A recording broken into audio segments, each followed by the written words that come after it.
Alright, I think we can do I think we can do one more today. This will have to be the last one though. Last game was almost a joke. It's been happening to me a lot where like the 12-win games seem like the easiest ones a lot of times. Like as I said like, at the beginning of that game, it was a short queue. I mean it was a long queue. So long queue games mean usually you're not getting matched up against someone at your same wins. It means you're more likely to get matched up with someone further away. So it was probably not actually someone that was at 11 wins, you know. It was probably someone at like 8 or something. I haven't really gotten walking fountains in this class, so it seems pretty exciting.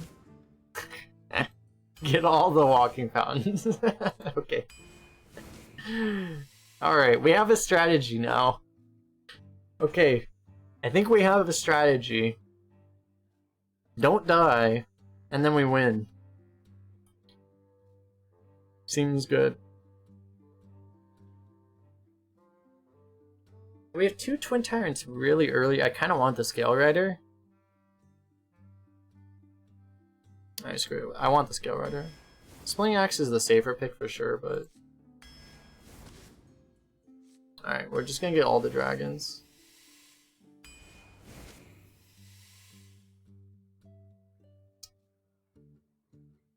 Normally this would be pretty... I would pick Pit Croc, but I don't think we can take Pit Croc in this deck. We already have 4 8-drops. More heals. I think I prefer the Proud Defender to the card to... Because like we don't need that much healing, you know? I think it's Defender. I think it's probably pretty easy. Yeah. Direwolf could actually be pretty nice. Direwolf with Walking Fountain can do some things. Yeah, let's go for that. More Taunt. Assassin's okay. It's more of an aggro card though. And we don't need that. We'll go for that. Sandstorm is amazing. This card is broken as hell. This is an Earthquake deck, I guess. Oh man. I guess we just take the Grizzly. Yeah, I think it's fine. Sandstorm is nuts.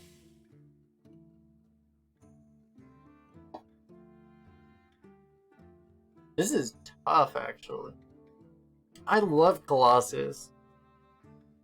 But, Serpent Shrine Portal is actually kind of broken, too. Ugh. And we already have 4 8-drops. It's just, like, I wouldn't take a value 10-drop, but this is a value 10-drop that has Taunt, so it's really freaking good. For what we want it to do.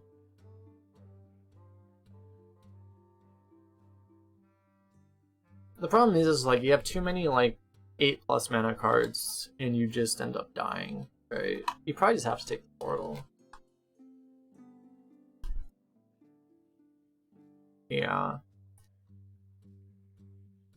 Yeah, it's just broken. Yeah, it's like, I would take this over, like, pretty much anything that wasn't this broken. Or that broken. One Earthshock's probably worth it. We really want Taunt too, right? Because we don't have any Taunt, but I mean, we'll just have to get it somewhere else, hopefully. We want a Waste Warden. I think I like this more than a Forked Lightning. Sure. Yeah, we get it. Oh god, we get it's up against Faceless though. Oh.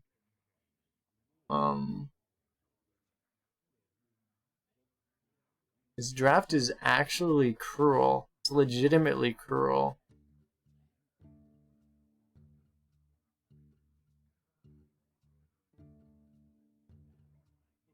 The Faceless Corruptor kind of carried our last deck, but at the same time, the Eye of the Storms also carried our last deck, so... They actually have, like, identical win rates, too. Eye of the Storms is much more common. I feel like, since we have, like, no Taunt at all, it's hard to pass this. So I'm gonna take it, but I don't feel good about that. Take a Vile Fiend here. We have some spells. Okay. Brawler and Initiate are both really good. Initiate has the better win rate by a bit. We do have we have 2 portals, so the spell damage might be relevant. It works with this too, actually, pretty well. It's really good. We'll try it. Nope. We don't have that much taunt, right? So I guess we just take the Fang Creeper. Powercopter's okay. Can we take it over Brawler here? I wouldn't hate a Stormwind, but Hippogriff is better, I'm pretty sure. You know, we're gonna be overloaded on 4 a lot, but it's fine. Guess we'll take the Axe here. These are all really good, but this thing could be really insane, actually. Like, I've had decks like this before where you have like a bunch of 8-drops, and you can play this into your turn 7, so you can actually play an 8-drop. It's like getting a free coin for that critical turn. It's actually pretty good. But the thing is I don't think we could take that over an Axe. I think the Axe is too good. These are all really good. I think the Axe is on another level. Another one of these is okay, I guess. Alright. We save a couple mechs. But that's a good deck.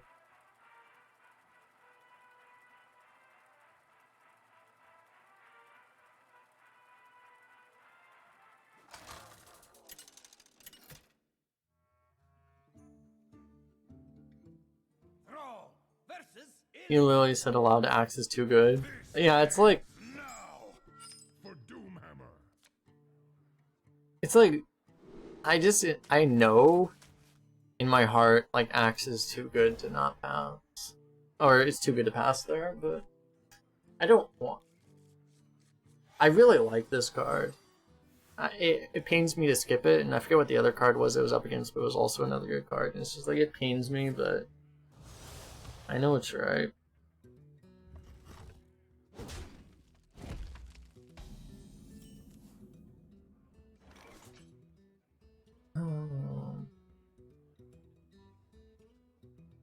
I want to try to save the coin for this. I would probably normally coin this out, but given that we have this, it's probably wrong. So we Axe Reno this Reno.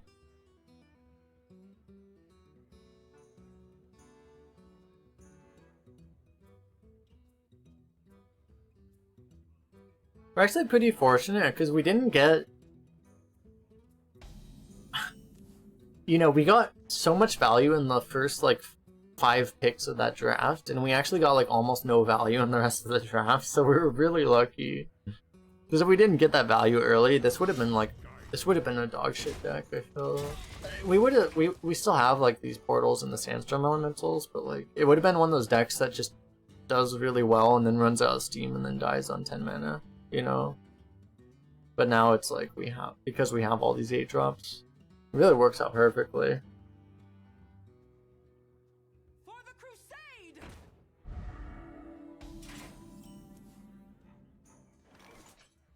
Where's our dragon baby reach? So the problem is the natural play is the coin portal, but that blocks us out of Proud Defender and also blocks us out of playing this guy later. So I guess we're just gonna do this.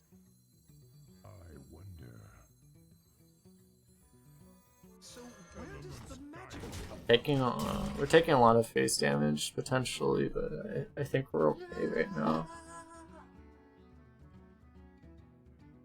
Long, many underscores. Thanks for the follow. Am I mainly streaming Arena? Yes. An excellent use of points, by the way. We could afford to skip the huge taunt, but yeah, not many value picks. Yeah, because that was like the one value pick we were offered, right? Was that the 10 drop, but it just didn't seem like the pick there. Okay. I mean, just look at this hand. This hand is so good.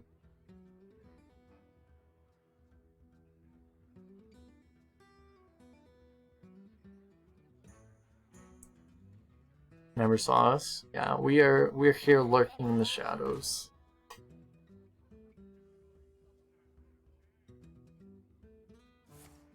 See me though. Everyone has seen Claudio. Claudio is a true celebrity of this division. Okay.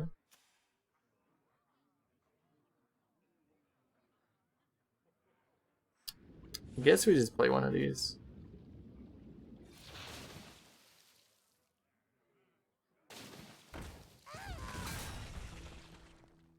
Oh. There's no way you could have done this better, right? Like, we could have put the 4 in, but... I guess we could have...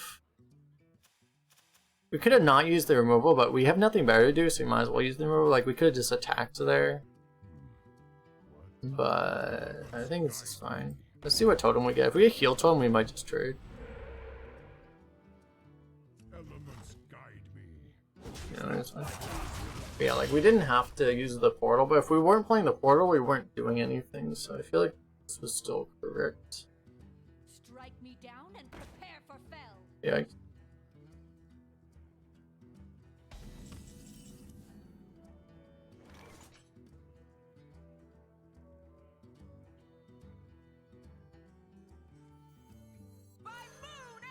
Surely nothing bad happens, right?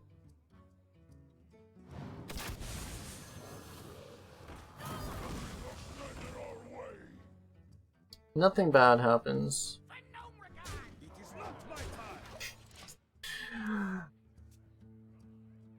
100% of the time, nothing bad happens. Thanks.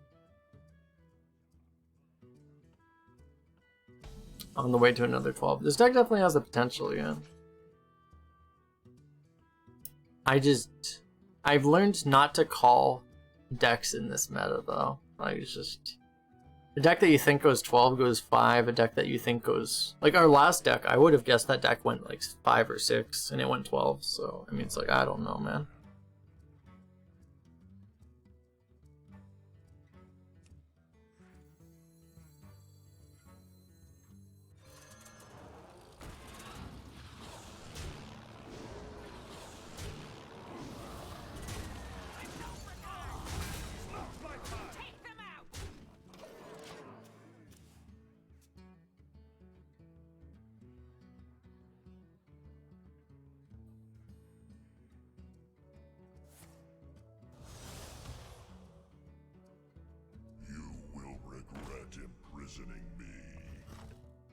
Alright, so Miss Elbow Sub, you will like this emote then.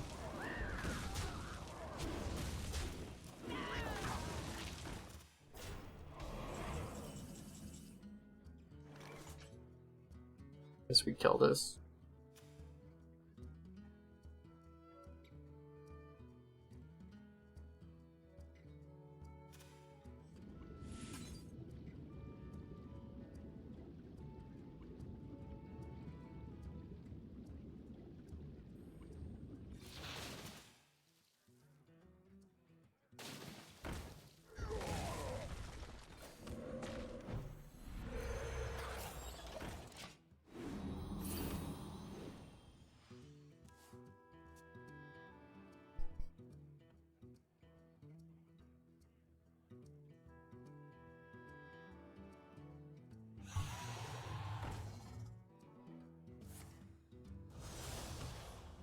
Sofa plays 2. An excellent decision.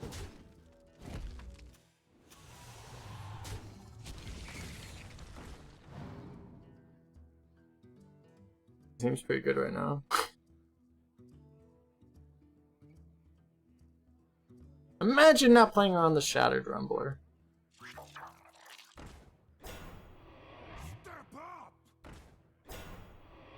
You have way too many subs, and you'd have all the subs.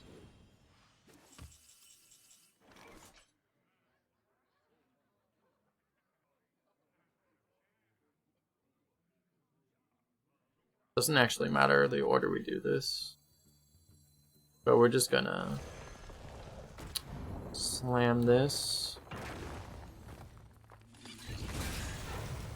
Point this. It takes the 2 damage either way, so doesn't really make a difference.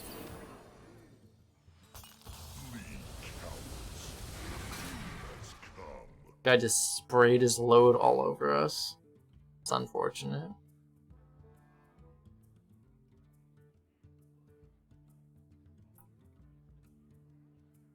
Spraying his 10 damage load all over us.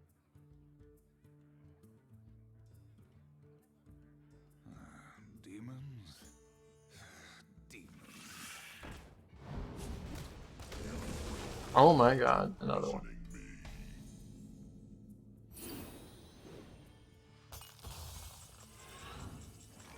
Not bad, I guess, but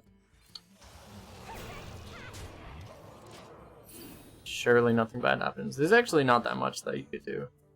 Okay, we need like 2 AoEs. We need like a Chaos Nova and a another Chaos Nova or a or the 2-man AoE, whatever that thing's called. Hold on 1 second.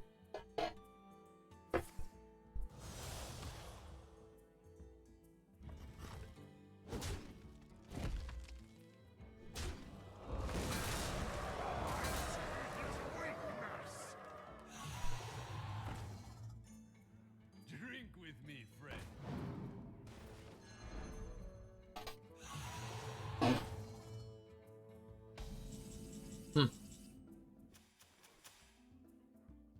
He must have missed lethal in some way. Kappa.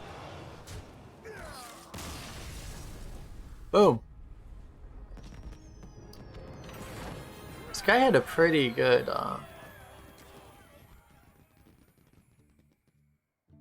honestly, just because he had like the synergy there, it's kind of a high roll Demon Hunter. I guess it wouldn't have seemed nearly as good if he didn't just happen to get like the 6-drop into the 8-drop for free, right? And maybe it's not that good of a Demon Hunter. That's still like an above average Demon Hunter deck for sure though. Just inconsistent. You asked for it.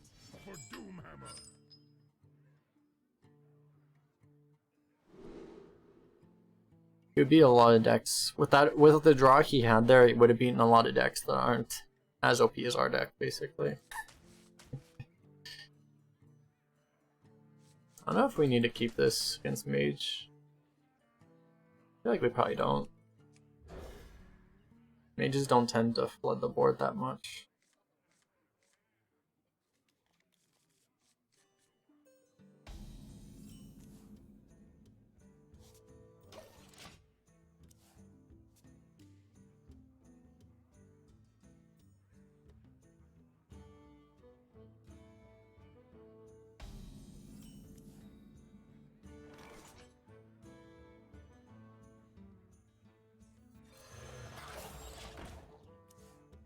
Go, Vile Fiend.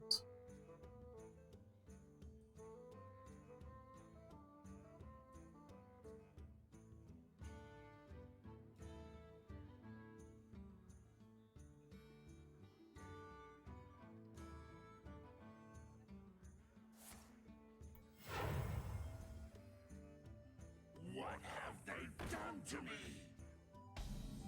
I guess we lose.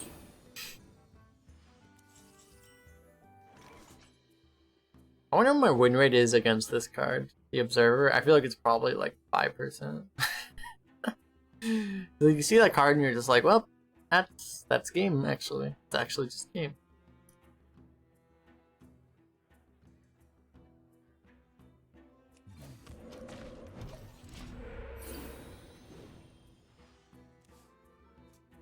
Problem with the axe, like I would like to equip the axe here, but it's just that if we do that, we can't actually Hippogriff next turn, which I think we need to be able to do.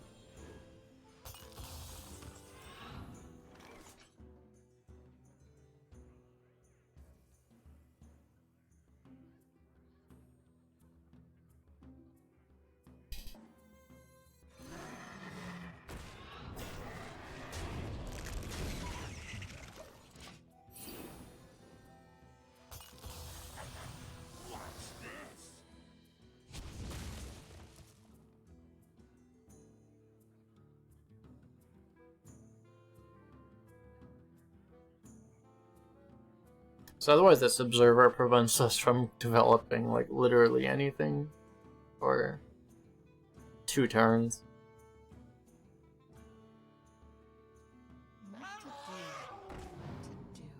Not like this. Not like this.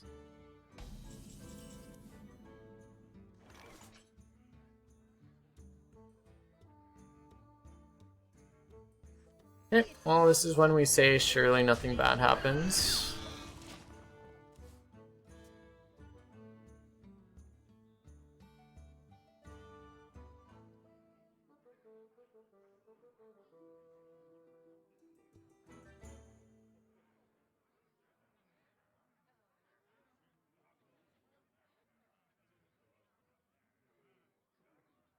I wonder. It's not like there's anything that wrecks us right now either. You're not ready for this. Oh. Why did I say it?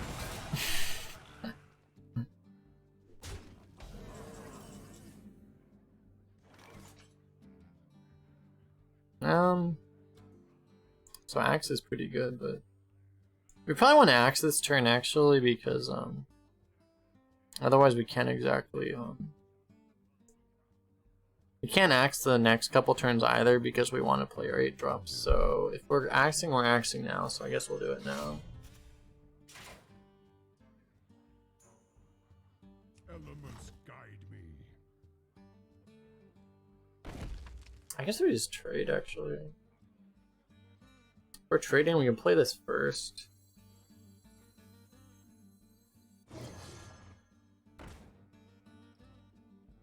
Elements guide me.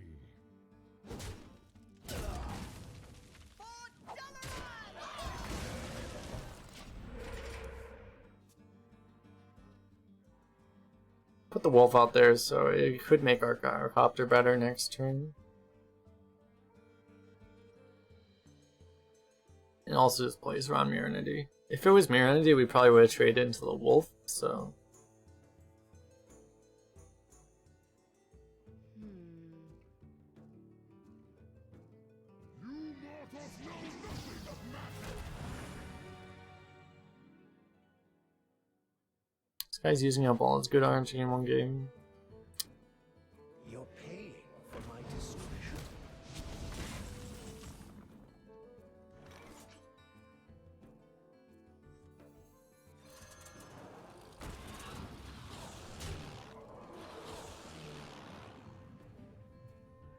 I screwed up actually. I should have gone face with the wolf first.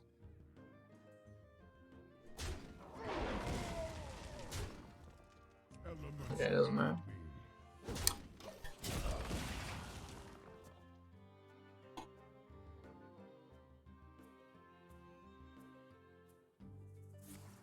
guide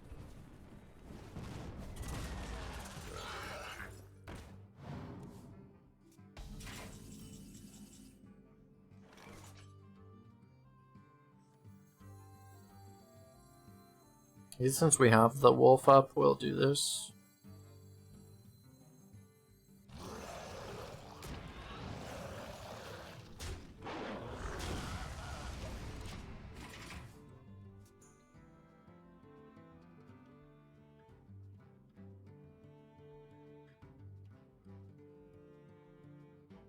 Your power limitless. It's been holding on to that thing forever.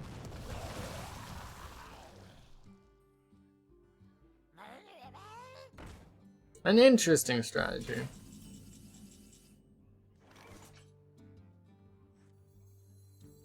Tyrant works here too. Maybe the Tyrant's actually better. Might be better. I don't know. Having the I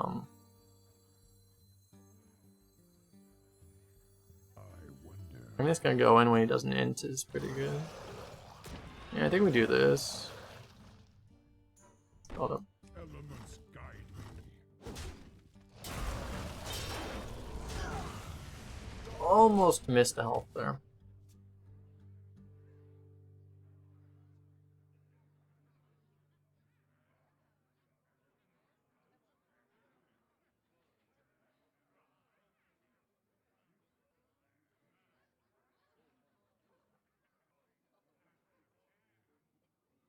This deck could really use one hex. The thing is like this deck is so good at dealing AoE damage, but it's so bad at actually killing just like individual big minion.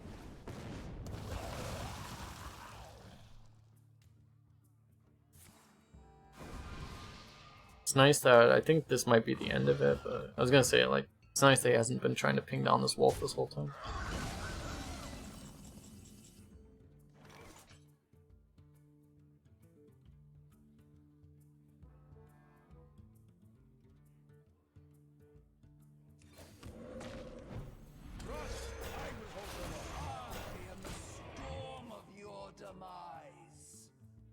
I am the storm of your demise.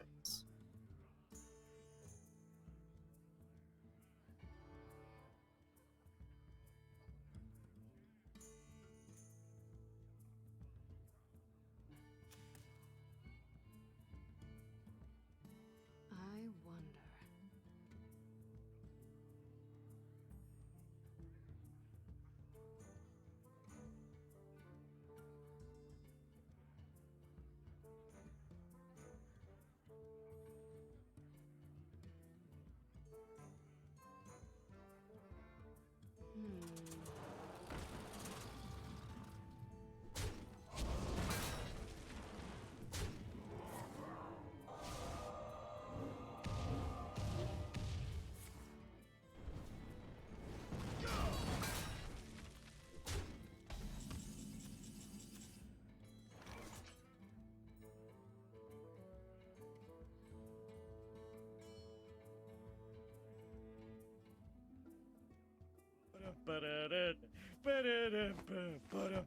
Yo. I'm like spacing out here, and then Collins comes with a big raid. How's everyone doing? Welcome everyone from Collins' stream. This is the game that Collins used to play. Then he moved on to bigger and better things.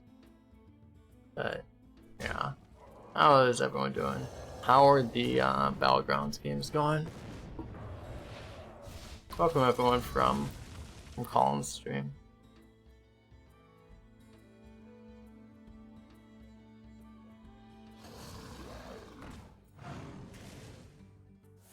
I was literally spacing out because I was looking at like my internet stuff. I was like, yeah, what's going on?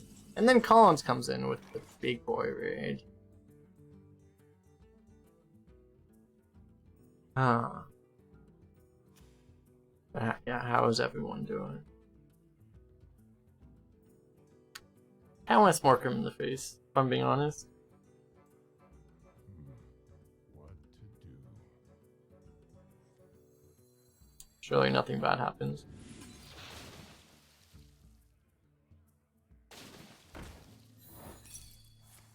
You can be whatever you want. He's his taunt over lives. Swing and a miss.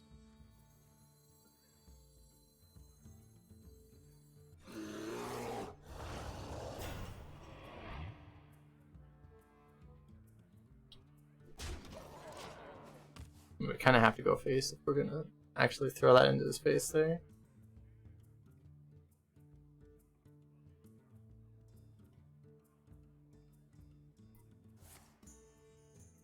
Yeah, as an 8-mana flame strike, that's makes things a little difficult.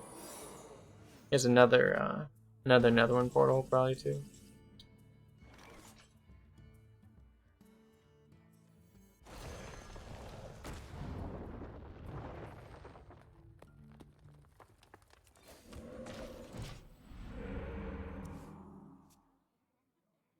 Do this now because it won't be active next turn, so there's a lot of really good 1-mana mage spells. That's not good.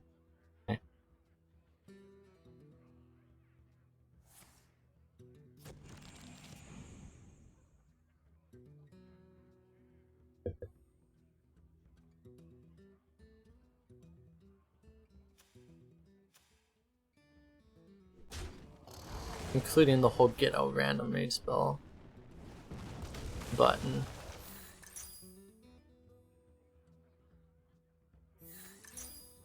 You just got double side quest. Okay.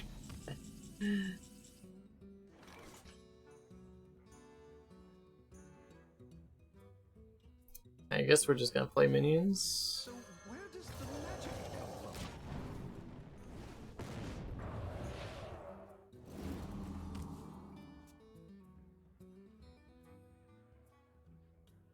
How do we actually kill him? We have another portal. That's basically it. It's like the only thing we have to actually end the game.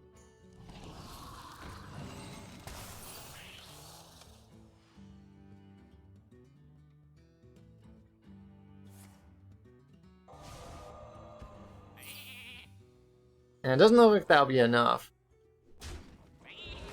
at this point. We do have an Eye of the Storm though.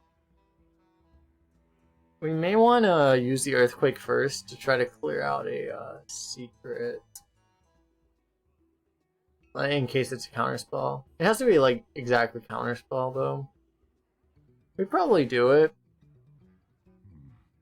What to do? I mean, we'll see what this is here. Nothing. Okay. We probably want Earthquake now to play around counterspell.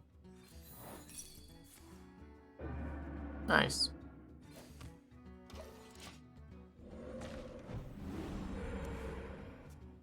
Just do it. This is why we don't listen to chat. No, I'm kidding. Oh shit. We appear to be dead anyway.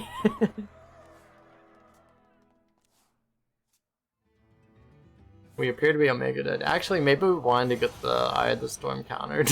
Because we need to Earthquake this board too. I think we're comparing like the being dead play to the other being dead play. The problem is the Eye of Storm doesn't actually even trade with this board. We're gonna do it obviously, but yeah, it's like he just like runs this in. We're actually just completely screwed. We actually kind of needed, yeah, I may have actually been better to get the Eye of the Storm countered. I mean, we lose either way, right? So. Fireball ready. Even more so.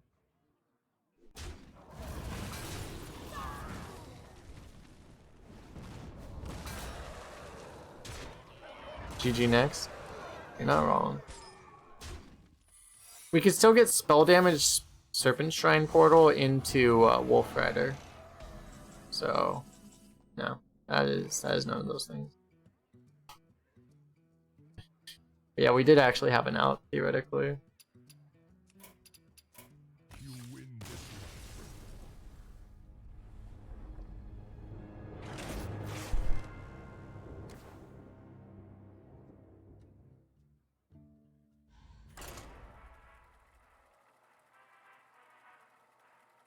But that's like the odds of tripling into 3 Mama Bears in a row, right? Since we have the BG community, we gotta make BG references, eh? Victory or death for Doomhammer.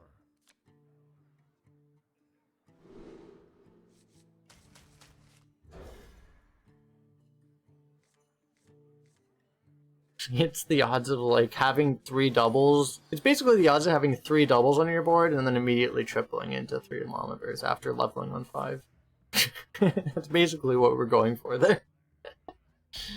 It's actually a good comparison. I've been playing enough BGs, I actually understand the game mode a bit now. I've got more left in me.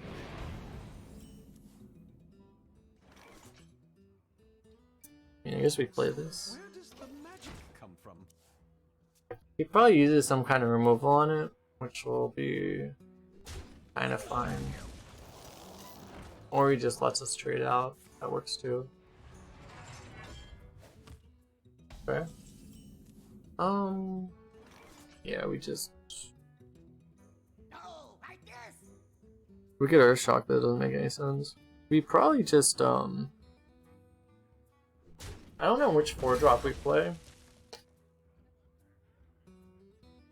The Hippogriff just kills the 1-2, right? But and it'll grow if we don't kill it.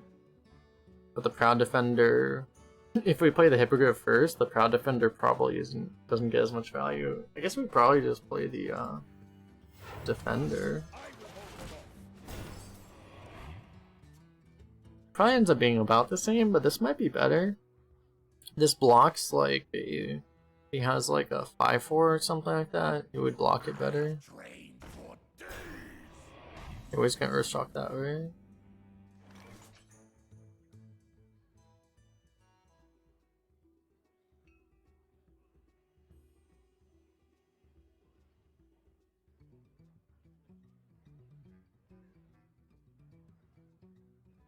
So we can Sandstorm Elemental here. Well no, we can't kill the other guy then. Yeah, I guess we just Earthshock. Earthshock. Kill this bro. And then, do we even totem? Like, the totem might actually be counterproductive. I think we do it, but... honestly, like, the totem could actually just be counterproductive here. I think it's still worth it, though. Especially if we get the 1/1.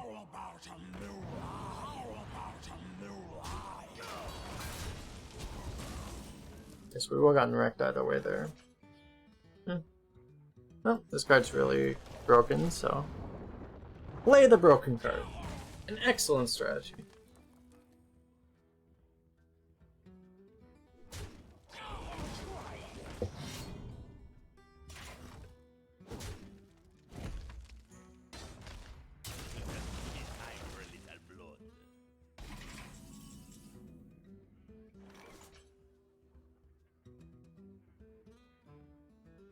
We could play the Lurker here because it actually theoretically does the same thing as the Crusader.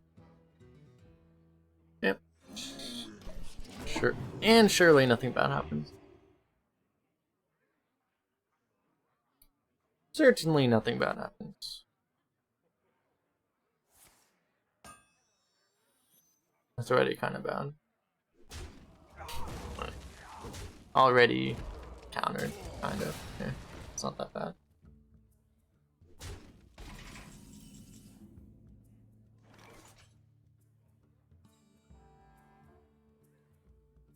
Okay, let's overload for 1,000,000. Kinda actually did get punished for not playing the Crusader, but we have 4 mana next turn. We can play both elementals if we want to.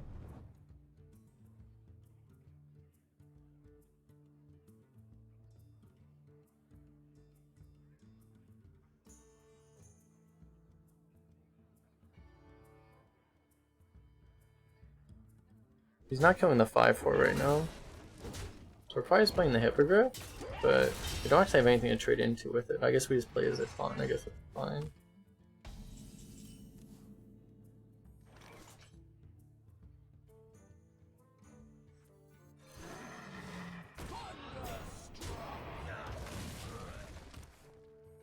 Kind of awkward. He's running out of steam though.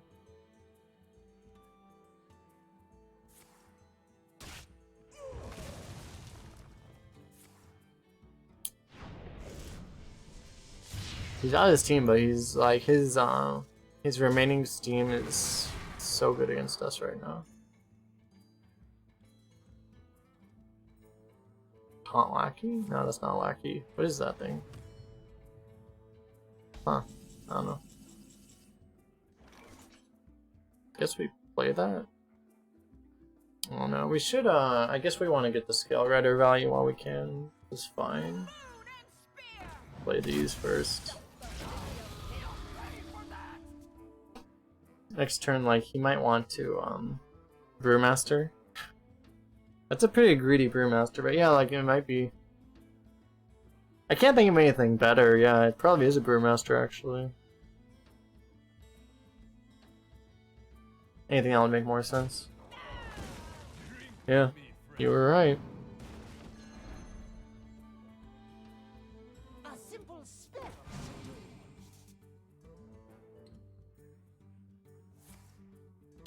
Just gets more Boom Squads. Boom Squad gives him a dragon, which he brewmasters, and then gives him another dragon, which gives him another Boom Squad.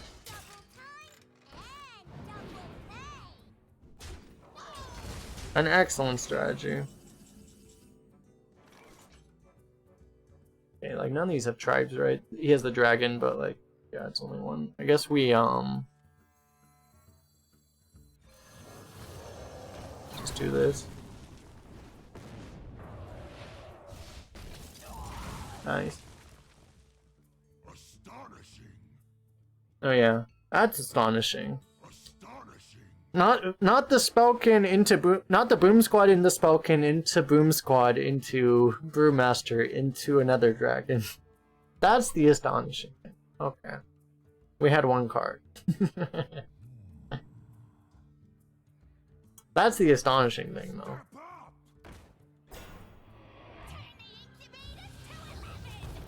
Yeah. This guy, he doesn't know that Warrior is good. Just let him have his moment, I guess. He doesn't know, chat. He doesn't know.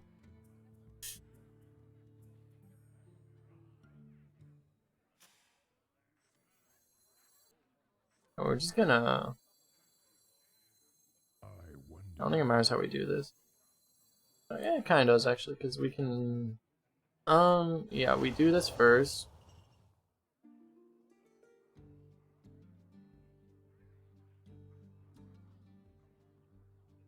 Right, yeah, because we do this first, and then we,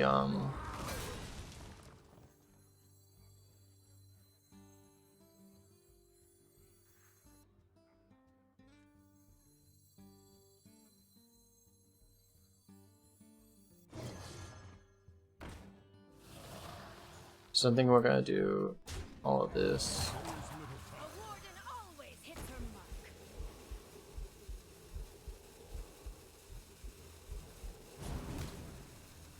One damage weapon. I guess we doesn't really matter how we position. This place is scary. Oh no, he gives infinite value now. Honestly, taunts aren't that high value right now, in general. You got like a 10 drop if he's not playing it.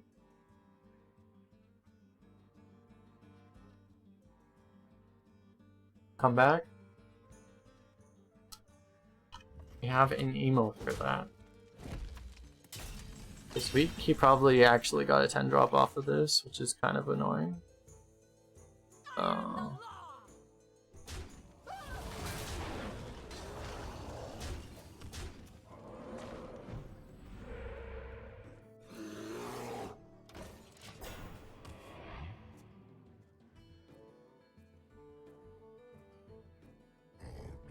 Yep.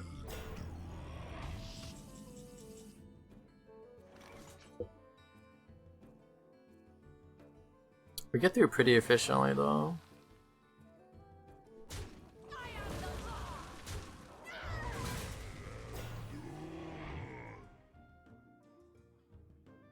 I guess we just maybe we should have positioned this differently. We could I mean, I think we just keep our stuff alive, which means we do this. I want a different totem, I think.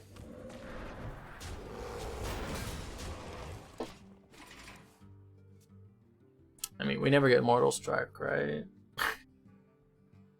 Surely.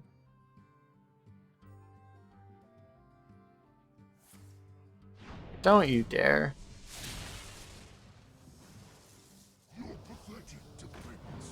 Yeah, that's good. Rush. Oh.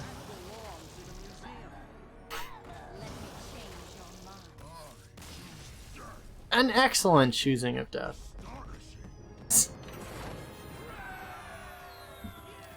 Guy's like, damn it, I low rolled so hard. Yeah, I'm sure he did. He didn't have a Gunark on one, so to be fair. No. An excellent low rolling.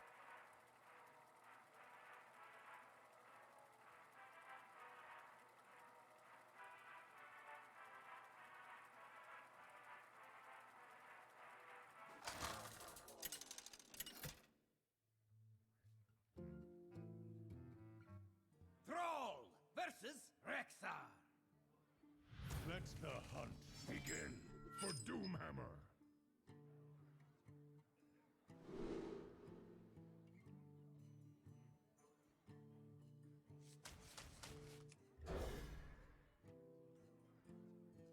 Our deck's normal, but we're a good player.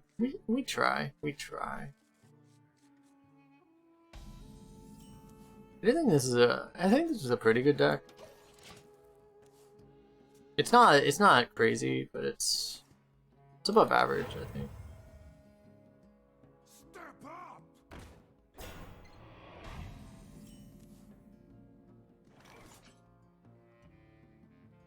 It's really awkward. We never roll the one. Fuck. No.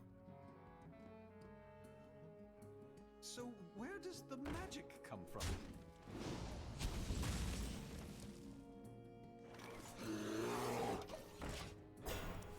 Not like this.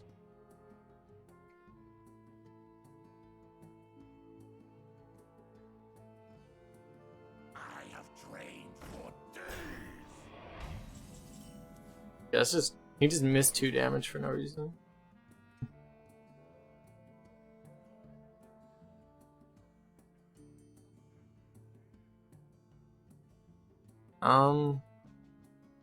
Because there's no reason to not take this trade, right? Like, I can always trade in for him, right? So, like, it's just him just not doing this trade and going face is just, it's just a bad play. There's no word where that's correct.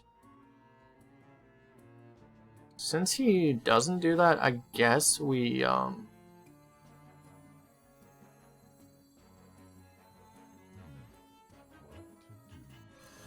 guess we do this.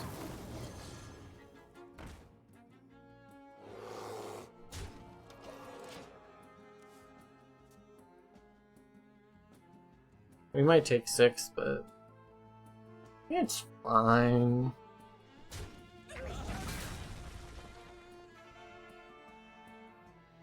We need our deck to bail us out. Fireball ready. Yeah, it doesn't keep this guy alive, so we're pretty okay. That. It's one of those games. You just can't draw like that. We don't even have that many late game cards, it's just we drew all of them at once.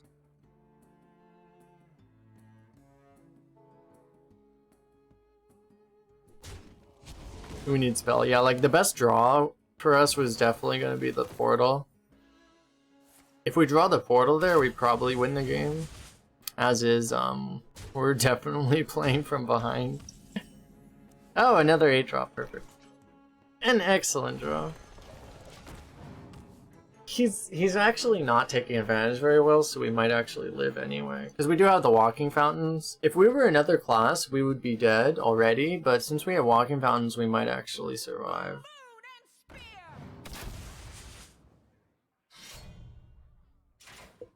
Yeah, there's actually a pretty good chance we're fine here. He's throwing away board too. The first turn we can't actually play it. And we could play it actually. Maybe we do, it's just, I mean, I would like to play an 8-drop next turn, but... I mean, playing Rumbler next turn is pretty good too. I think we just have to play the 8-drop next turn, so... We just do this. You know, and we just go Walking Fountain into Twin Tower.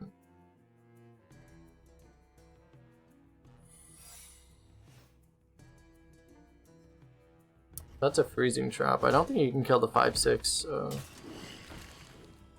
5/6 will save us. I think it's probably a freezing trap.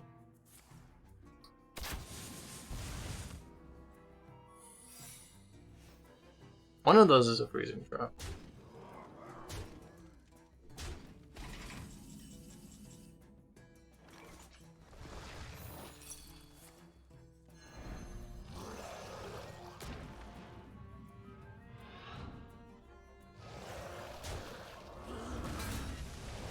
I don't care that much about the spell damage.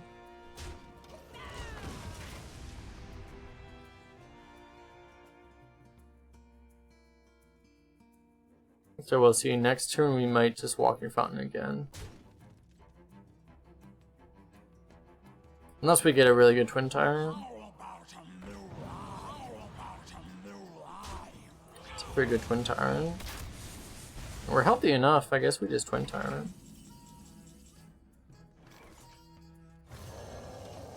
I guess we're fine. He like got a really good advantage, but he just didn't do anything with it, you know? So we're making Battleground references today due to the Collins host. It's like if you get really strong on level 1 minions, but then everyone else just levels straight to 6. And then you die. I guess if it's pressure play, we're okay with it. Not pressure play.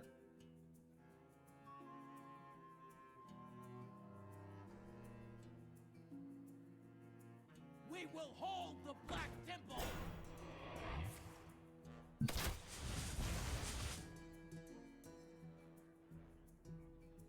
Triple trade and then what?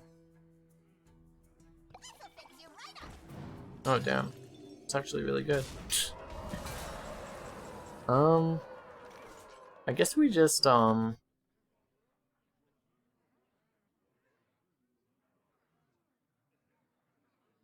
shit, we can't Twin Tyrant this turn. I guess we have to Rumbler? We can't really. I mean, we could Portal the 9-2 and not kill the 4-10. That's a play too. I think I'd rather just clear the board. I don't know. The Portal play is definitely is an option. Or I guess you can just clear the board too. You don't clear the 1-1, but.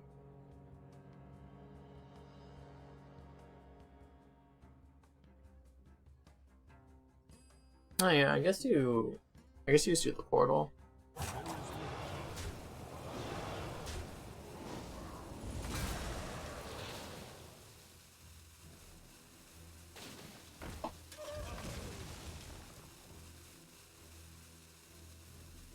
have trained for days. Seems fine.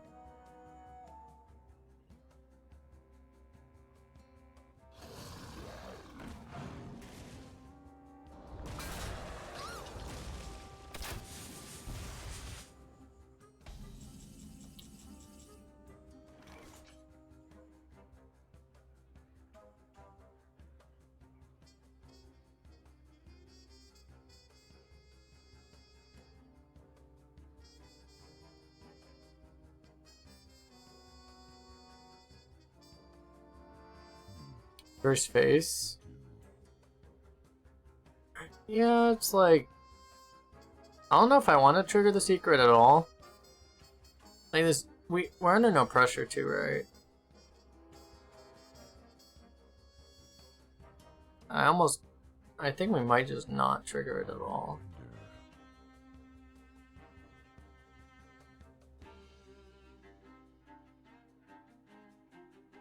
There's not that much we can do this turn anyway. I think honestly, like we just.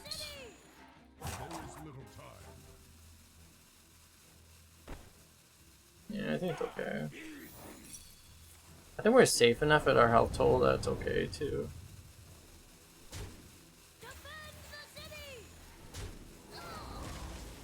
I guess we'll do this just to be super safe. It would be more efficient use of resources to not go face, and then I'm not sure. Like, there's not that much we even want to do right now, so I think this is okay. It's like an inefficient use of the Walking Fountain to do this, you know. But I don't see that much else we really want to do this turn anyway. So I think it's okay. I think we get enough healing.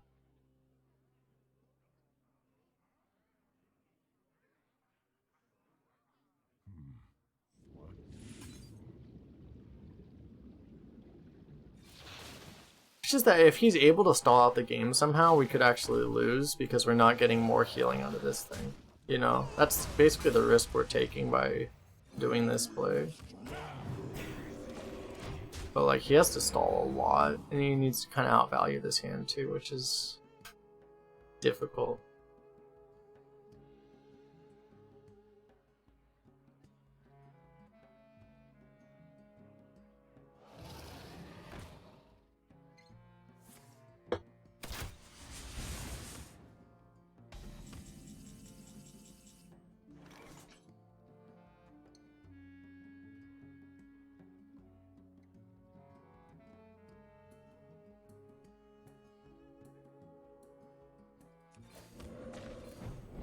Black ice.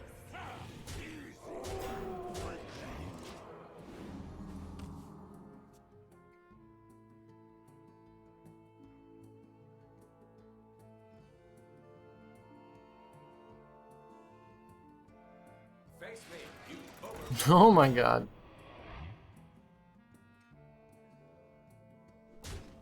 Joke's on you. Most of our minions, actually we have pretty good minions there, don't we? Dude, that's how you get value out of Hecklebot. 10,000 IQ.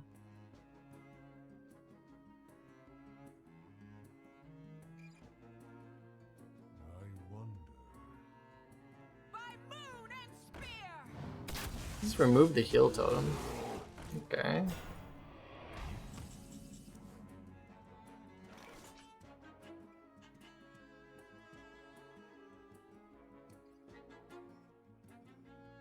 I think we just see where this goes and go from there.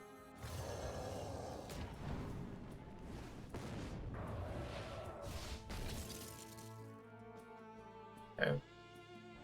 Black ice. Those might have actually been the two worst targets. This probably wasn't the worst target. This was definitely the worst target. The other one was okay.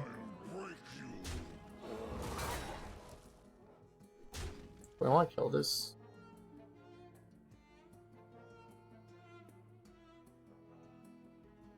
I don't think so.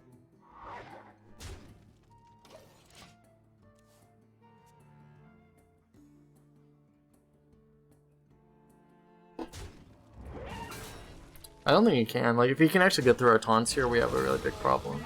But yeah, he's not able to. This game is actually way closer than we want it to be.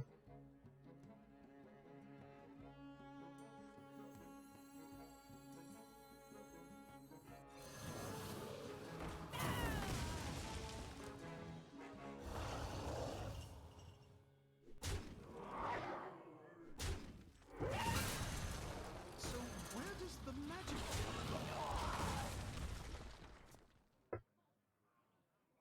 We got all of our taunts, which I don't like. Fills most of our board here.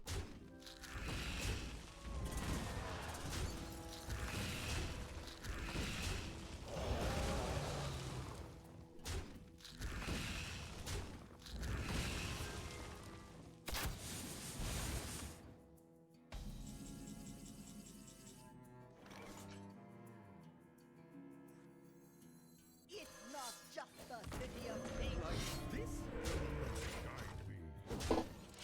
Could get this out of your hand too, but doing this lets you totem, which gives you a chance of the taunt totem, and also lets you play the axe.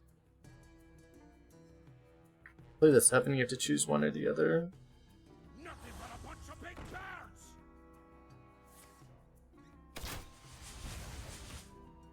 The gates are open.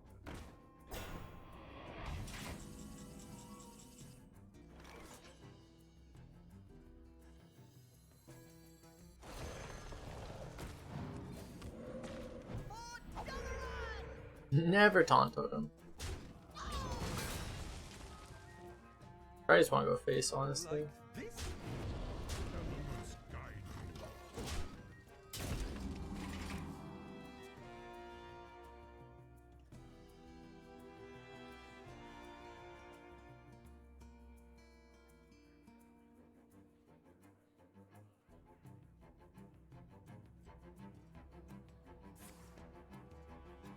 No.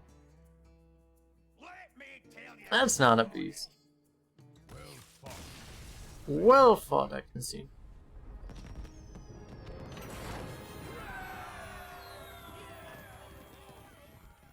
His deck wasn't amazing when he had dragons and scale riders. He kind of had one of those, like, not the most consistent, but if you high roll that draw, if you high roll that deck, you're gonna beat anyone. Oh.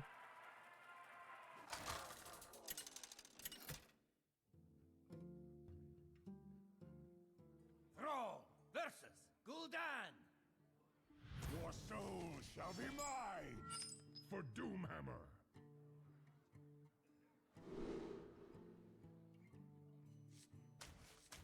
Gotta keep this right.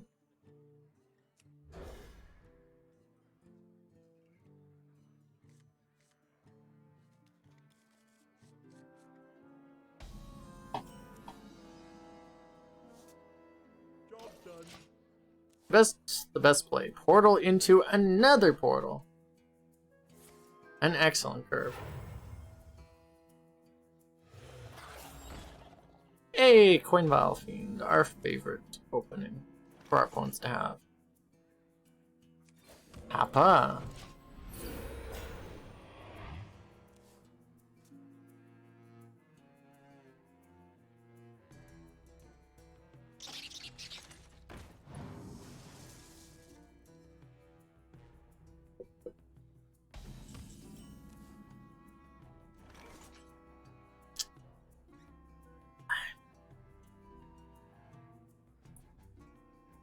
I mean, we got a totem here. It's like, do we totem or do we portal?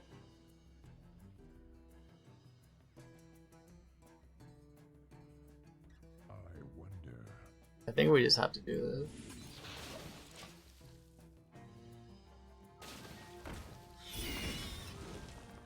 Pretty good pull.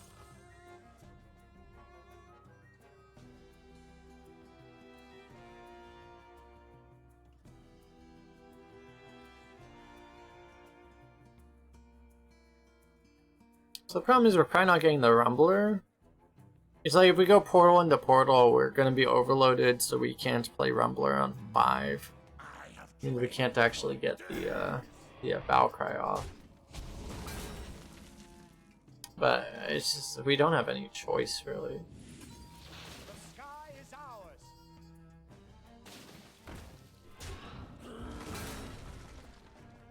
Just... I think we just hold. We could play around Mortal Coil kind of by tree trading, but I don't think we do that.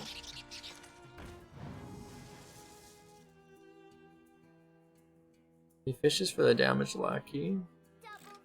He gets the rush. It's fine.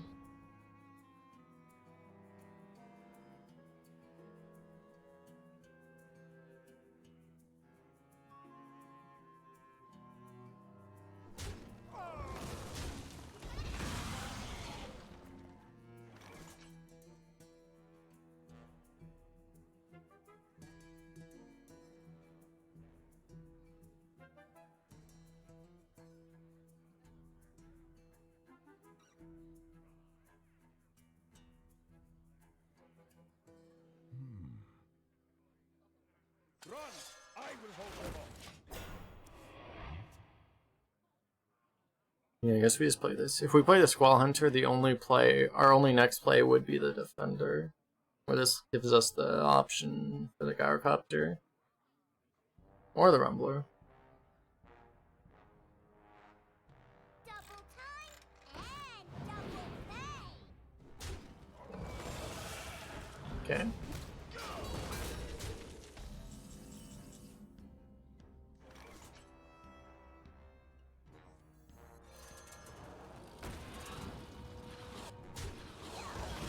Guy likes his rush lackeys off of Cable Rat.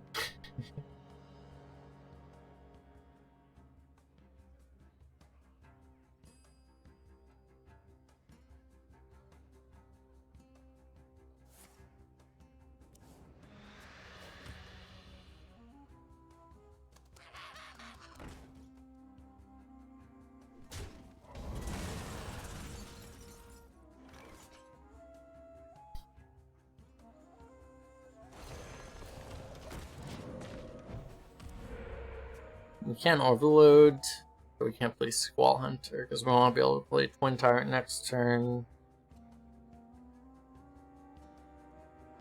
Hippogriff just isn't that good, so. This is pretty good. We've been getting side-matted so much today. Yeah, I'm pretty sure our play is still just Twin Tyrant, right?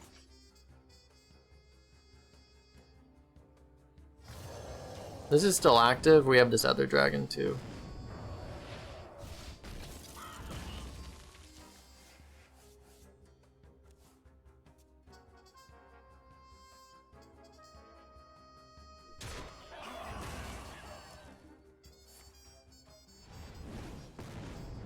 That's probably not what he wanted to discard. Especially if he knew what our deck was. We definitely not want to discard that one.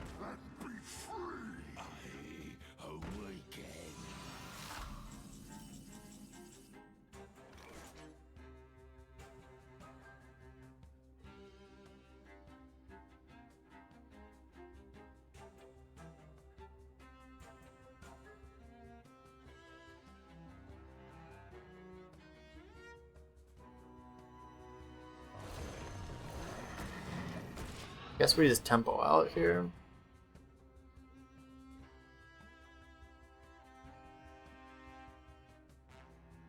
I don't really want to pre-bump into the 1-2 for somewhat obvious reasons.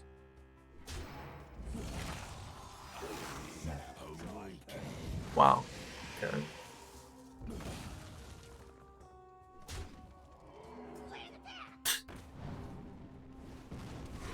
It's probably been better for him to eat the first half of it, but okay, whatever. I mean, it's the damage lack, I guess it's okay for him.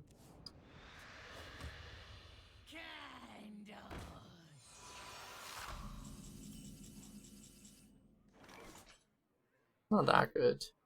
It's decent, I guess. Can we just drop Eye of the Storm?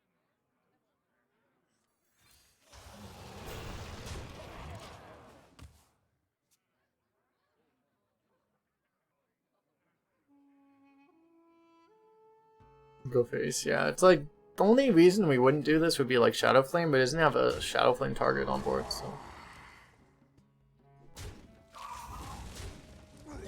Looks like he's setting up a Hellfire. That's fine.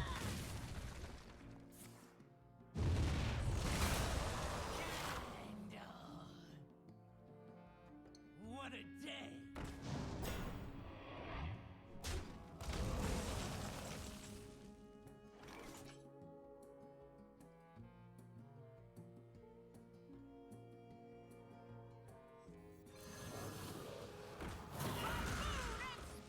So where does the magic come from?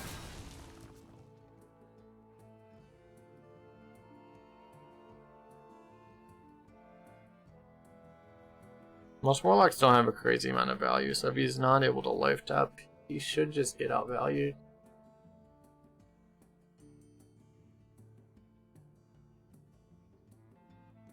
He lost his 10 drop, which was like probably his big. It's just that's the way like Warlock drafts tend to go. You tend to get like a big value drop like that, and then you discard with Soulfire, you're kind of boned. I think that's kind of the situation he's in, where he's kind of boned. Yeah.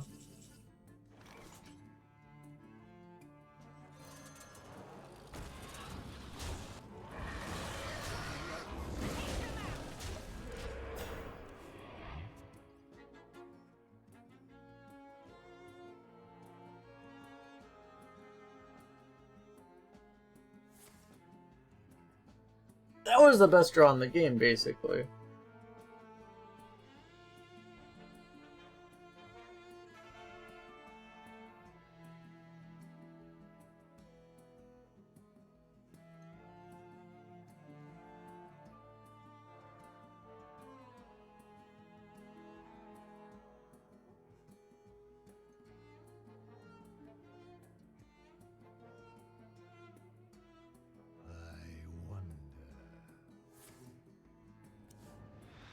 Still tapping though.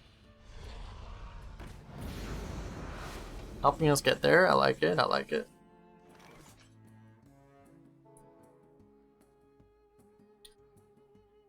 So we do have several 8-drops in the deck, which if we play both Squall Hunters, we might lock ourselves out. I guess we'll just play one.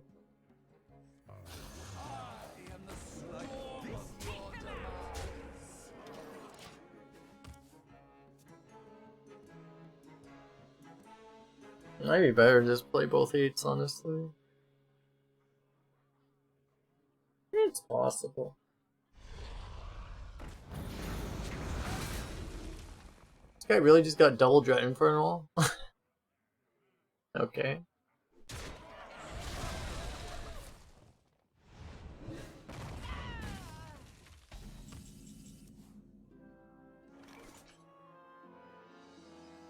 GG. Well, he's not dead yet.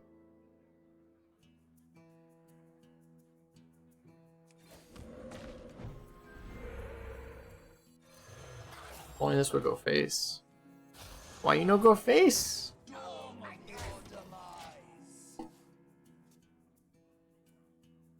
Wait, hard to imagine he can. He needs a lot of things to live here.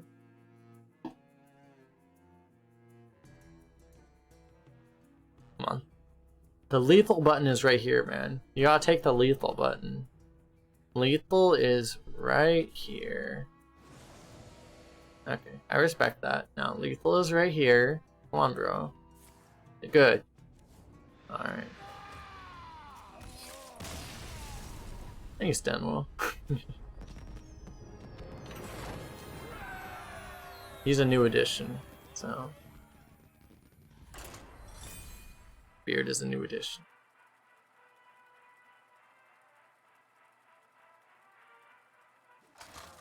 That was a quick queue. Holy cow.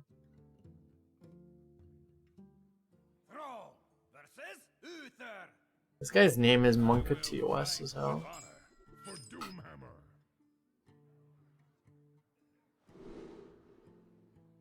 Monka TOS shake.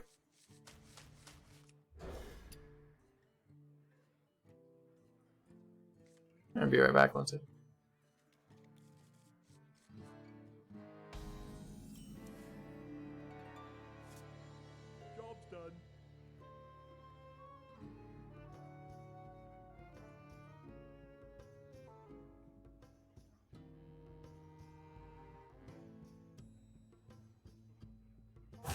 Little time.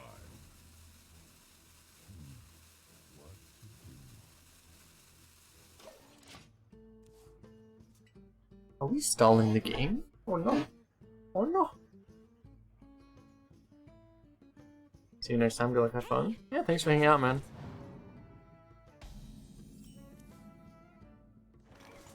So we axe Reno, his minion Reno.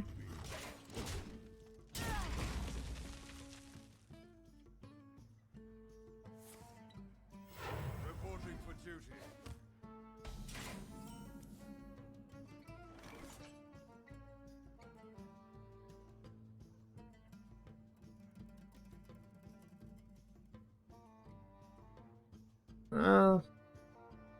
We could play this. I think we do. Do we? Yeah, I think we do. The alternative play is just hero power and use your weapon. But then it's... This works out mana-wise anyway, because there's nothing you're setting up for on 4 mana, you know? So I think we just do this. A good explorer comes prepared. You went to sleep, I'm still going? Yeah, we've been going pretty long. We like to go long and hard. Kappa Pride or Kappa or whatever.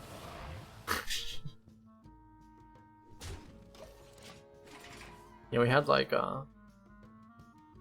actually I think after you raided us, we didn't have any disconnects after that. We had like 2 disconnects in the first like 2 hours of the stream, and then like we've been going since then. We've been going for I think like 9 hours. So yeah, this is gonna be the last run though for sure. I just play this. we could kill this, but I don't think we care that much. They could just play this. How'd the runs go? We've been kind of trucking through people. We got a let me see, what were they? We got a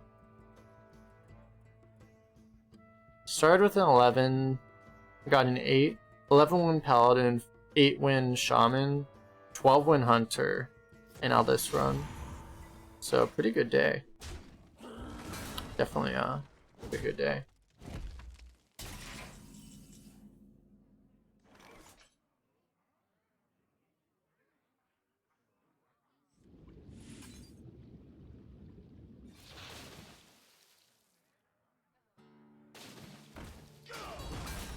This is a pretty devastating board, actually. Don't really need to push face right now.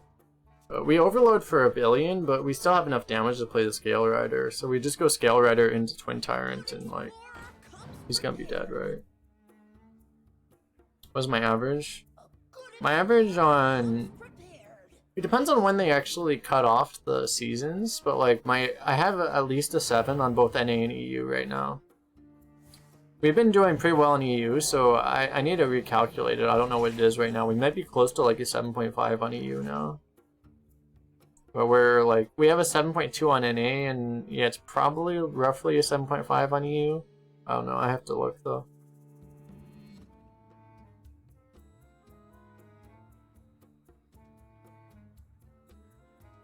Oh, we just have lethal, right? Yeah, okay. On average, you're a 7-incher? What does that mean on average? I have...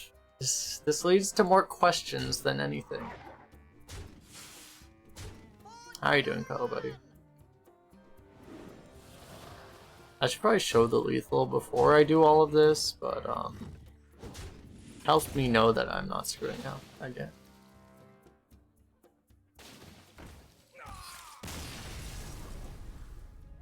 Yeah, we were on pace for like close to an 8 on EU, and then we had some really bad runs, but now we've been doing really well the last week, so.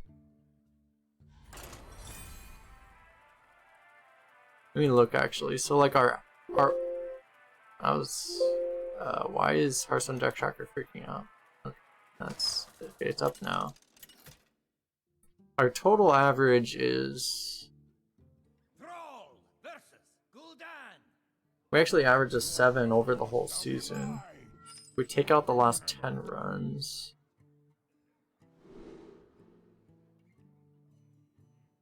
Our current streak...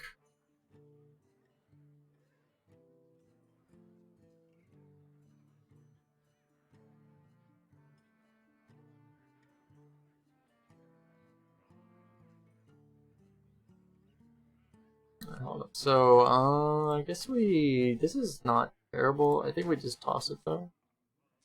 Look for something else.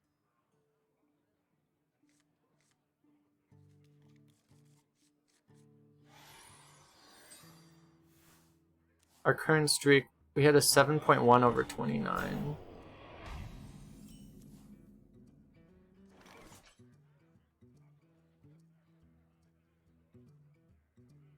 Also a 7.1 over 35, let's see. Let's do 19, 28, 33, 37.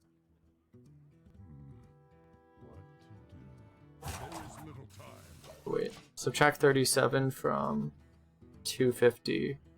Yeah, we're at our current streak is a 7.1. Yeah, 7.1.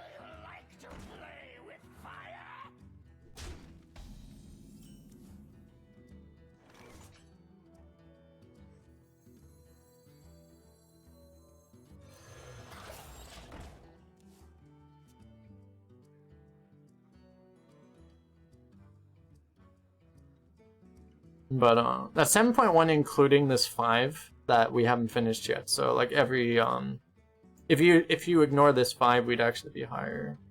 Yeah, I didn't account for that. So we're actually like 7.2. And depending on how this goes, we might be, if we get like 12 with this, we'd be at 7.3. So, you know.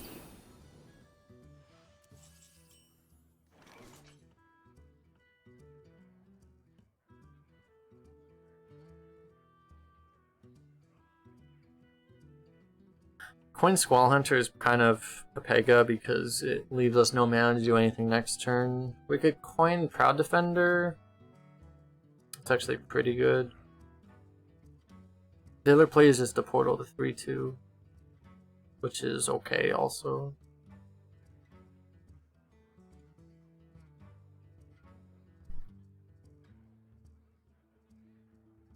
Honestly, I think both plays are fine. I wonder. Kind of like using these as soon as possible, though.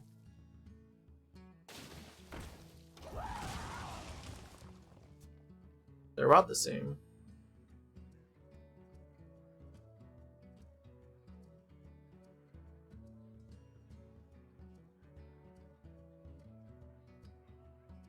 They're about the same, but like we kind of want to get the overload out of the way, you know?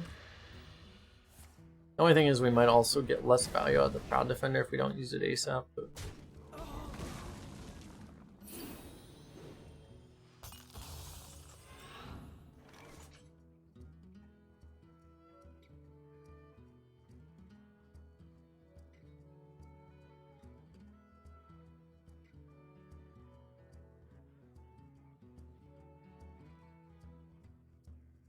we'll do this now, because we do get a 5 damage portal next turn. Or he doesn't play into it and then we baby rage about it. But surely he just drops a 5/5, right?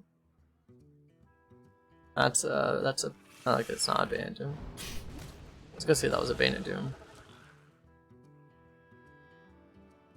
It's a better Bane of Doom. I preferred coining out the dragon in the last turn so we had nothing to do with 0 mana. I understand that. Thunderstruck. Damn, face damage is really good. Good talk.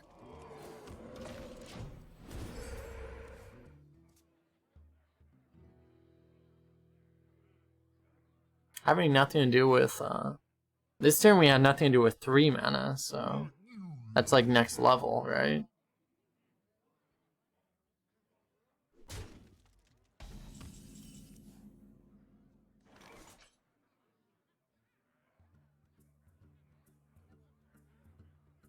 So this deals 6, so we can actually kill that cleanly, pretty cleanly.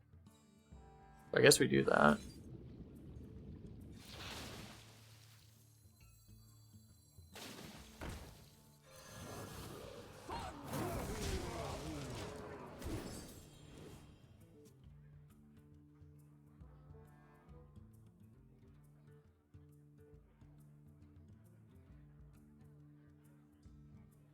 Gets our overload out of the way so we can still hopefully play Tyrant on 8. It means we can't play Gyrocopter next turn, but you know, surely we won't need it. That's a Hellfire. That's fine. Weld it down, lock it up. Run! I will hold them off. Not much to think about there.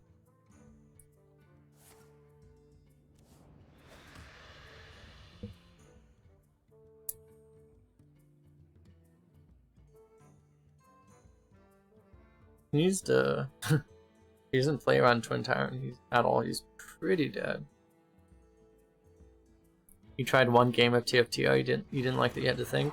I haven't actually played a single game of TFT yet. I should actually try that game, honestly. I just haven't played it at all yet. It's like I don't know how I'll like it. I should play it before I even make like assumptions, honestly. I know that like part of the game is like there's strategies built around lose streaking. That's like something that I just don't. It's like, you know how like in like MOBAs and stuff they have like the concept of denying by killing your own minions. Like that really bothers me. Like I don't like that exists in a game, that you're killing your minions, which are supposed to be the things that are fighting for you, right? Like it's the same way. Like I don't like strategies built around lose streaking, you know, built around like losing every fight. Like that bothers me at a very visceral level. Like I feel like I wouldn't like any game that contains that feature, honestly. So like that's one of the things that makes me think I wouldn't like TFT, but I don't know. Well, League and Hearthstone. I mean, that's why I play. That's one of the things I like about HOTS. It's why I played HOTS for so long. Where I wasn't willing to play like Dota. You know.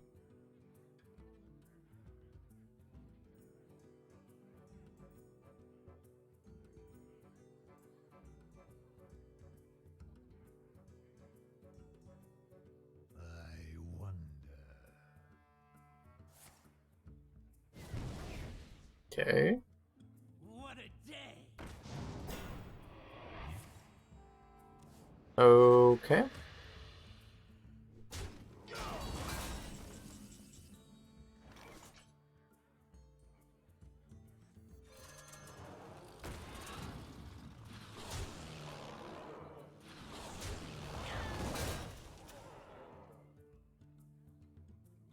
Guess we play this one.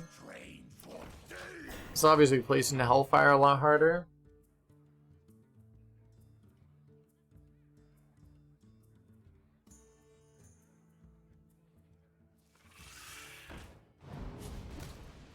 How about a new eye? How about a new eye?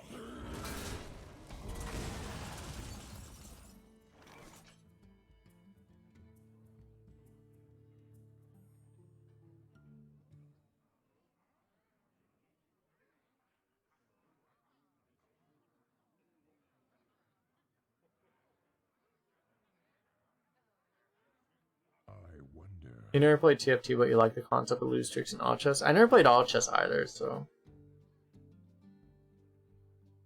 I don't know, maybe if I played those games, I would like it more. It's a possibility, right?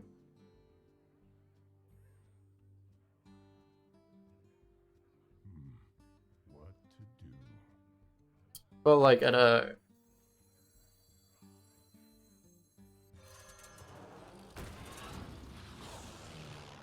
I don't know, at a very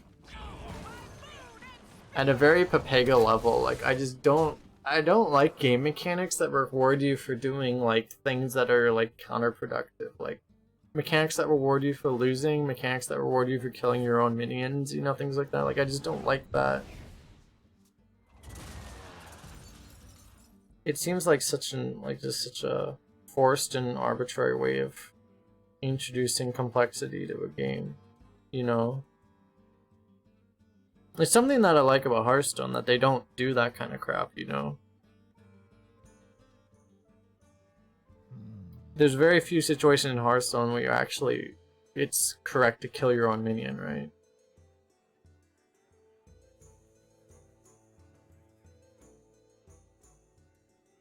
It's more common, like, I play Runeterra too, and like, in Runeterra, it's more common that, like, there's cards that you want to kill your own minion, but you're Shadow Isles, right? You're like, basically, it's like their version of Warlock, so it's like, it's more reasonable in that circumstance, but like, you're playing like a paladin and you're killing your own dudes, it's like, it feels like it's like super wrong, basically.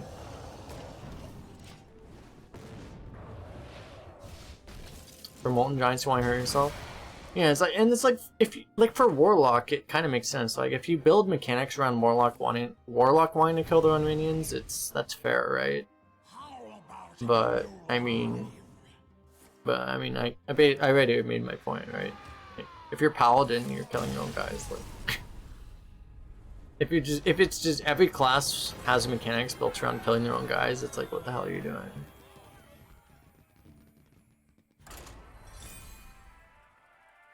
Because, like, yeah, like, you can have situations where, like, it would be one of the things that was messed up about the game before. Like, back when Molten Giants were meta, you would have situations where, as Mage, you would fireball your own face. And as Warlock, you would still fire your own face. To actually get your Molten Giants cheaper, so you could do, like, a double Molten Giant taunt play or something. which is cute, but, I mean... It also feels like it shouldn't really exist.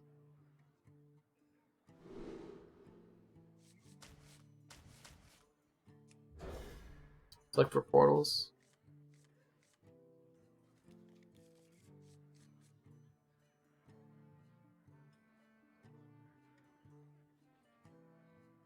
TFT is a really snowball game. Yeah, that I'm not. Like I've watched some TFT streamers, but honestly, like I haven't played it, so I don't really have any idea what's going on. So I don't really know.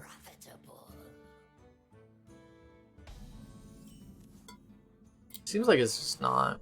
I mean, it's the same thing as VGs in that, you know, like a good player is still just gonna get like 3rd place finish on average or whatever, right? You know, no one's gonna be just like winning every game because they're really good, you know? It's the same thing, I guess. Which is fine.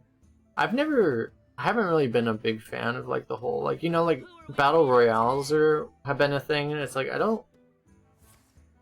kind of like the 50-50 format.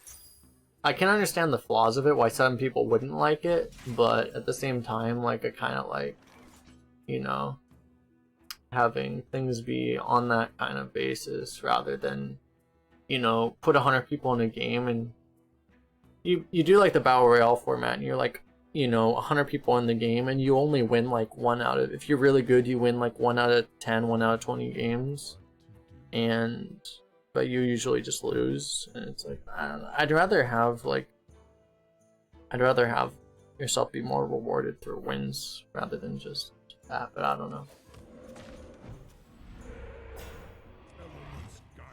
Partially just me. So he gets this, but I don't think it's worth axing him in the face and leaving up this terrifying minion just to deny this.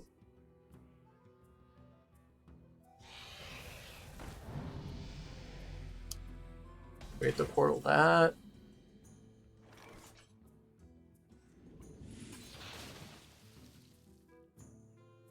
Imagine if we didn't have portal.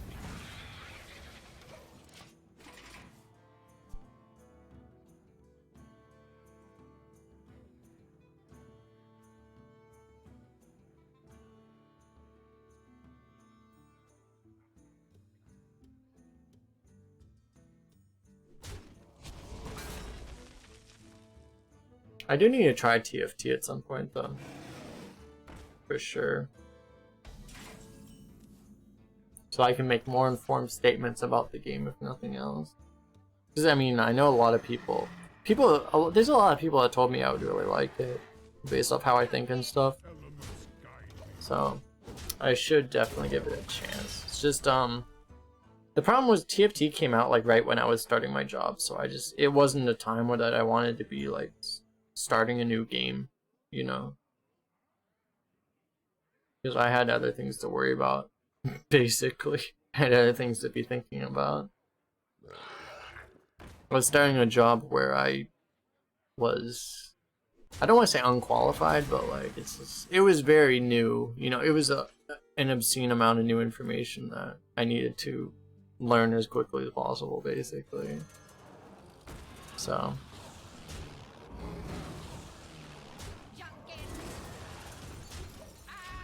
actually get a draw off of that thing.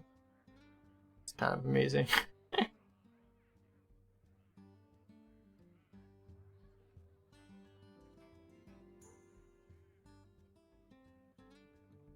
Five drop Crusader plus Hero Power is probably gonna be better than playing the 6. If he plays that, it might not be. Might just play the 6. Never mind, we are gonna do that. The only thing is this means we can't play the 8, but I mean, I think it's just, this is good enough that we just do it.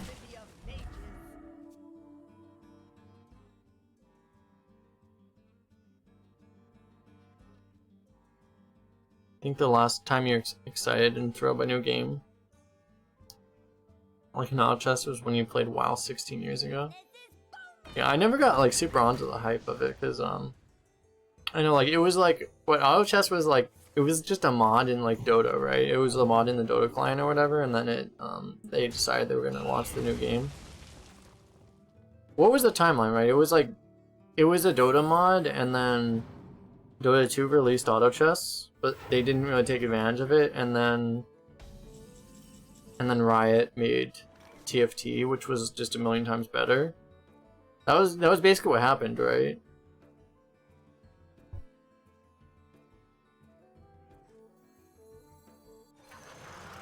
I think we just killed a 2-1. Tried a value trade, but he value trades back. It's not accomplishing much. I think we just want to kill his guys. Dota 2 released Dota Underlords. Right, I forgot Dota Underlords even existed. So auto chess, so like the true auto chess, that was the minigame in the Dota client? Or...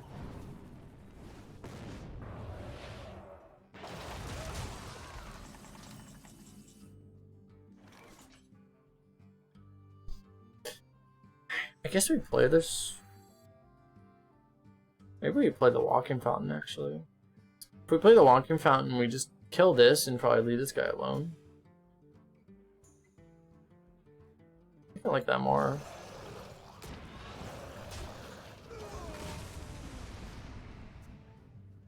The game in the Don't client was called Auto Chess. Yeah.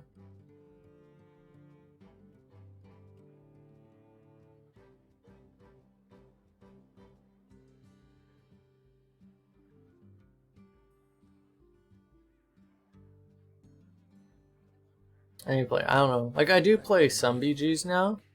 I just, like, the reason I don't play it is just because I feel like it's such a grind.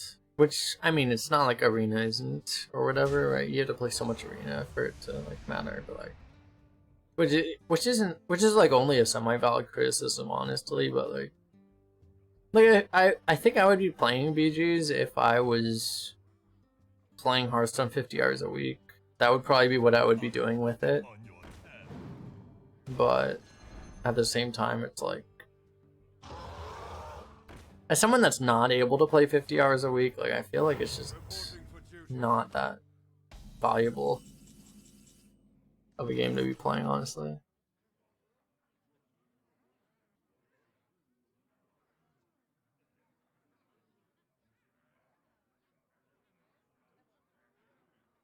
Okay, so Twin Tyrant is really good here. Like, I don't feel the same reward out of that game as I do out of... It's not like I feel more reward out of Arena either, it's just I play Arena because I'm, you know, it's inertia almost, but just people want to see it, you know.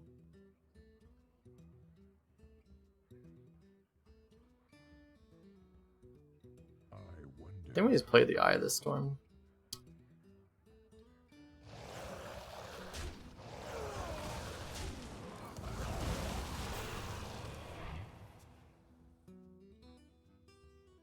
Also, I do think, like,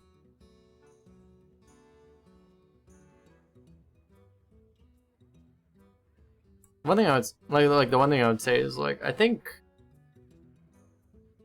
to me I do still like Arena to some extent. I like it more than I did like a few months ago. But like, my #1 game mode I would say is Arena. My #2 game mode would definitely be BGs. And then my #3 game mode would be Constructed. I feel like Constructed is just not significantly less interesting compared to both of the other game mode options. To me. Reporting for duty.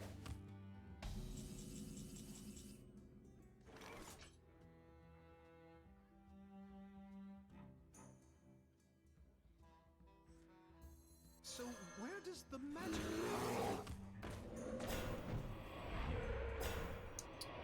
So we could ignore the 1/1. We could also kill it. Let's go face.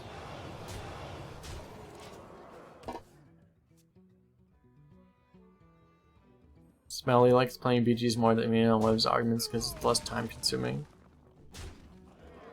The thing is, like, the fact that it is a positive, because I understand, like, it's really nice that, you know, an arena run takes 2 hours if you don't 0-3, right? But, like,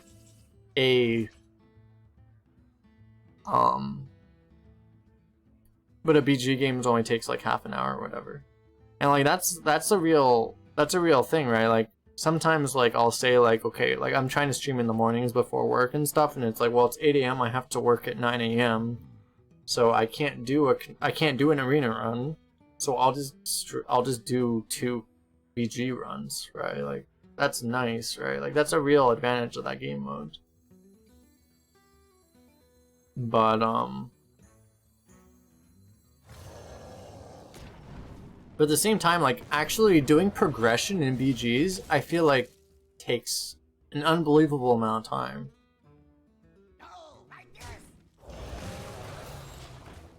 Cause like even if you're playing well, like going from like just say like go from 8,000 to 9,000 MMR is probably gonna take you like 2 weeks.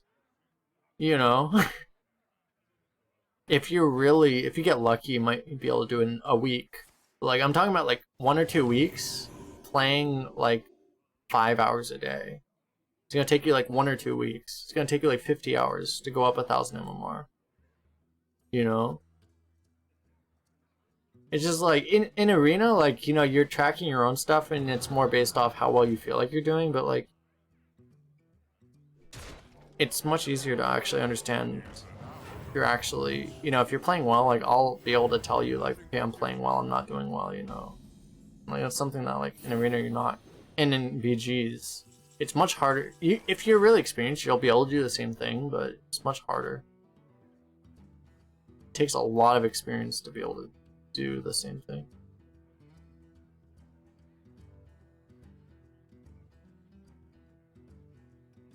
Smiley says in redraft takes 20 minutes, you draft in 2 or 3 minutes.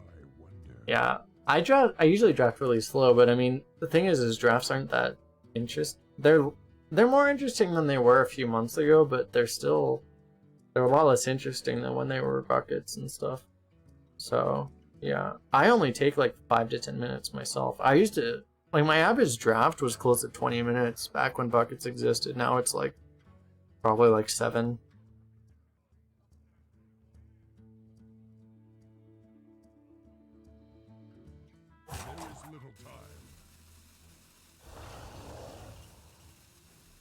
We're just gonna hope for the best, right?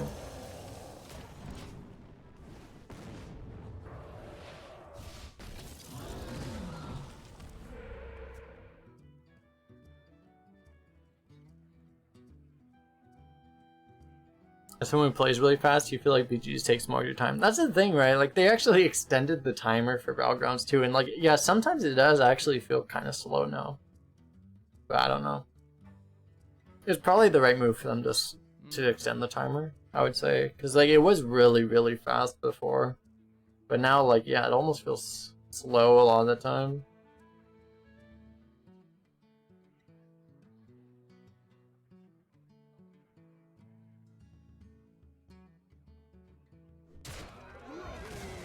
Now waiting for Blizzard news about top arena players. You're gonna be waiting for a while. It's probably because like the season, we don't know when. I wish they would. They've been doing better, right? They've announced like when the season would actually, when they announce when they post it that these are the start and end dates of the season, right? I think the last time, like, they used to be inaccurate, but I think they've actually been accurate since they've been doing it now.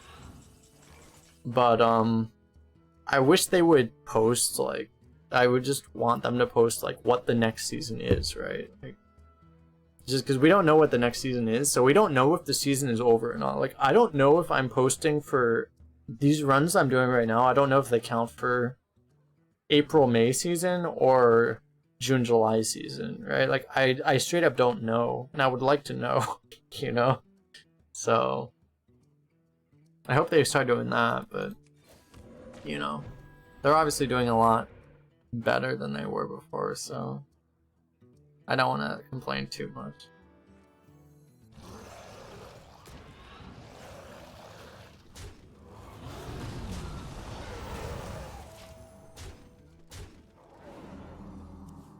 Don't we get rotation?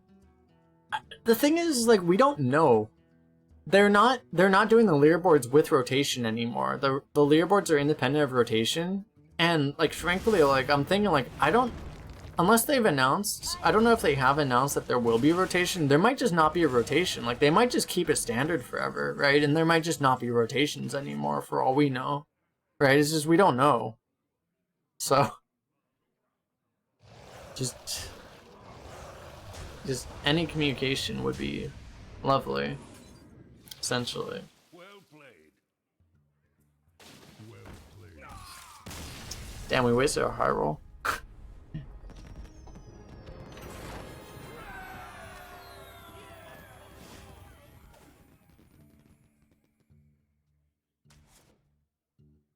Excuse me?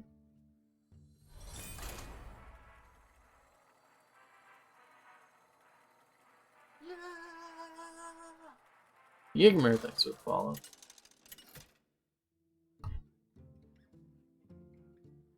Thrall versus Jaina. You asked for Yeah, like I get why video game companies don't. There's certain things where it's like I completely understand why they don't communicate things, but like when it's like arena rotations and stuff, like they should just please just tell us. It would make us so much happier.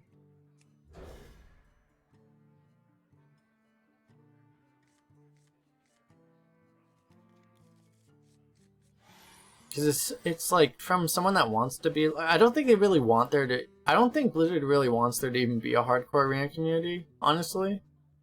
But like, if they do want there to be a hardcore arena community, like the best thing they could do to, I mean, the worst thing they can do that would just maximally demotivate the community is to just not, you know, the most basic things, right? Communicating, like just start and end dates of expansion and stuff like that's like. That kind of stuff just completely delegitimizes the mode, you know? So, if they want to destroy it, they're doing, by not doing that, they're doing like the most they can possibly do, right? So, I don't know, maybe they want, they don't seem to want there to be a super hardcore community, so, I mean, maybe it's intentional, but I can't imagine it's like super intentional. You don't think they give a crap about the arena community, either in a positive or negative way? The thing is like, I think they actually actively dislike the arena community because, like, certain people in the arena community are, like, too critical of them. And I think they actually actively dislike certain people. And I think they actually kind of want it to burn. You know, like, that's my honest opinion. Like, I think they actually, you know, I think that... I think like they actually kind of want it to die, frankly.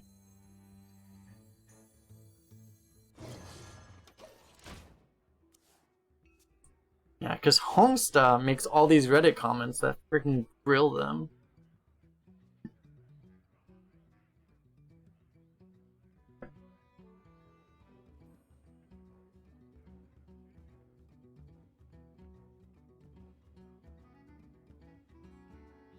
But the thing is, it's like, because I think like it's not like just like any amount of abuse or whatever that they feel like they're getting or whatever. Like, I think it's just like the fact that they see arena, like, I mean, like, arena's never gonna be like the main game mode in Hearthstone, right? Like, let's just be honest.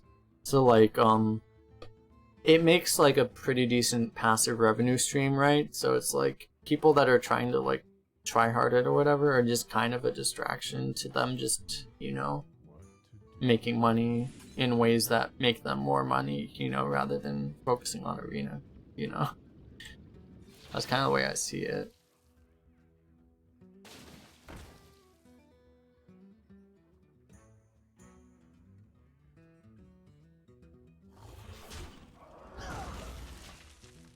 I thought this card existed.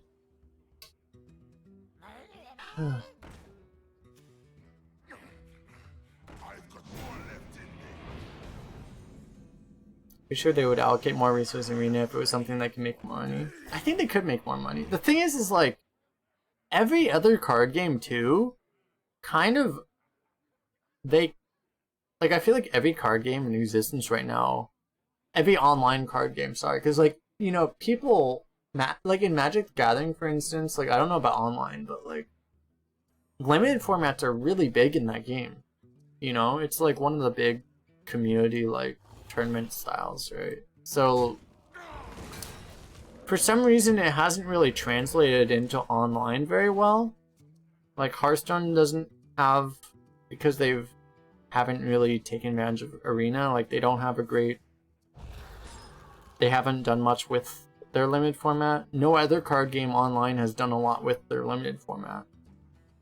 So I feel like it's a huge missed opportunity from basically every card game that's ever existed, you know? I don't know, maybe it's because like maybe it won't work out, but I feel like some card game is gonna be the first one to realize, hey, we can actually do something with this, you know? And it's gonna be a huge opportunity for whoever takes advantage of it, but it hasn't happened yet. And I mean, maybe it will never happen, but I feel like it will happen eventually. So where does the magic come from?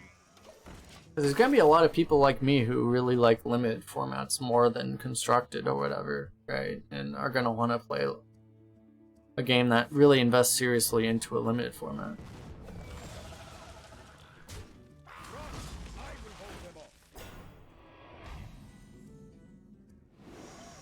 They have to change their model if they want to make money for Arena. They do make money off Arena is the thing. Like, they could probably make more money if they did something else, but they make money as is, you know? They make a lot of money as is, so, like, I don't think, the thing is like, I don't think they want to take risks on Arena because it's just a passive revenue stream for them. They make, like, I don't know what the number is, but just throw out a number, like, maybe they make, like, 50,000 a month off of it, you know? It's just, you know, like, that's just something that they just are used to, and they feel like if they take risks on it, it might make it worse, you know? So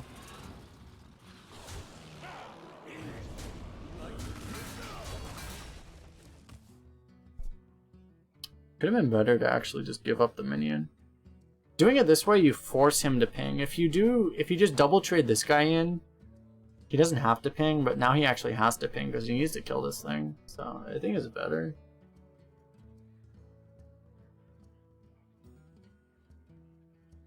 What to do? Remember the old day when you watch streams and see streamers pay per run? I never did that. I've never paid for anything in Hearthstone. Been playing since 2013. Never paid a cent. Oh, I actually kept that alive, okay.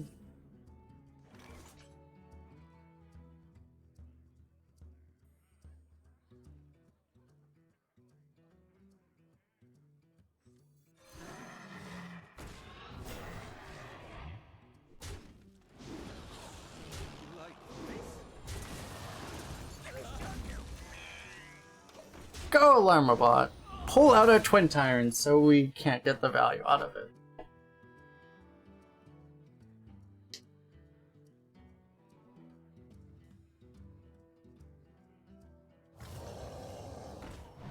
I'm not sure actually, like, how I was pretty good at Arena pretty early, I think. I don't think I played a ton of Arena right at the beginning either. I think I played mostly Constructed, so that was probably part of why. But there was never a point where I was even, like, really considering, like, whether or not I should pay real money on Arena. Like, I don't remember ever, like, thinking about that. I wonder. But I think I was always good enough that, like, I would get a decent amount of gold and I would never, like, I don't think I was ever, like, really stuck at 0 gold, so I would always have the option to pay with gold. I don't remember, though. I mean, it's so long ago. I have an issue.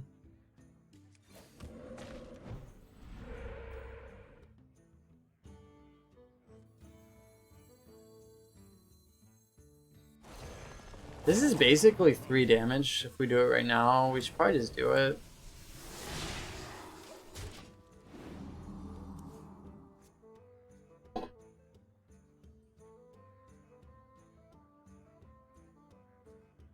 So I think, like, back then, like, I was a really good, like, I think I was, like, I was really good at Paladin back in, like, 2013, 2014. I think, like, What to do? What to do? I was less good. I was really good at Paladin. think I was probably like insanely good at Paladin. I was decent at like Mage. Probably not as good at other classes. That's an upgrade. Probably. Holy crap.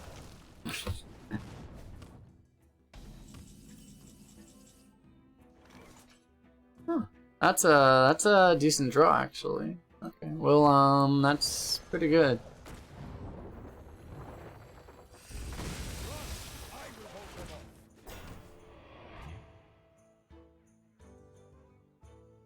Is that a bed in my room?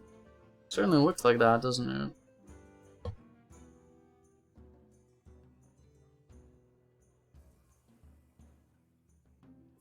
You pay 10 RE from the beginning, you also had to save us 700 gold for adventure wings.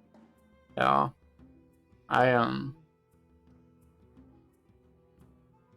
It's one of the benefits. I feel like it's one of the things like you used to try to market Arena with more. Like as an Arena streamer, you try to say like, yo, this is how you make. I never had success with that though, but like you should theoretically be able to say like, you know, bro, this is follow me so you can make gold in Arena. But I feel like it's not that big of a market.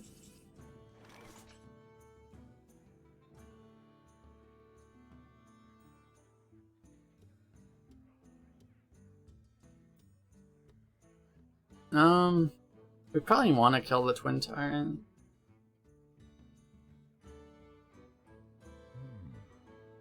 Yeah, so It is not my time. seems fun.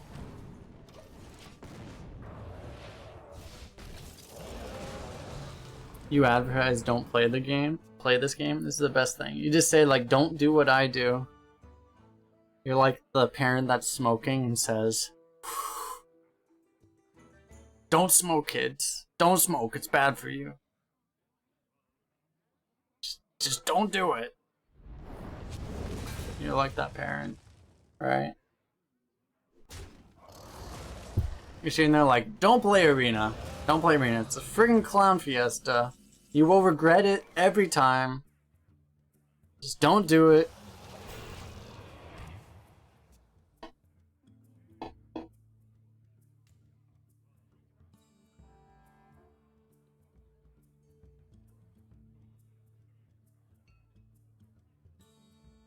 You played enough Arena runs per day back then that averaging 6 wasn't enough to make gold.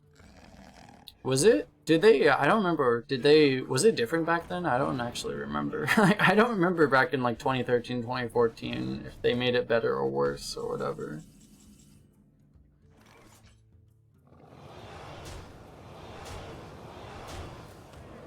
We get a spell power, I guess we'll.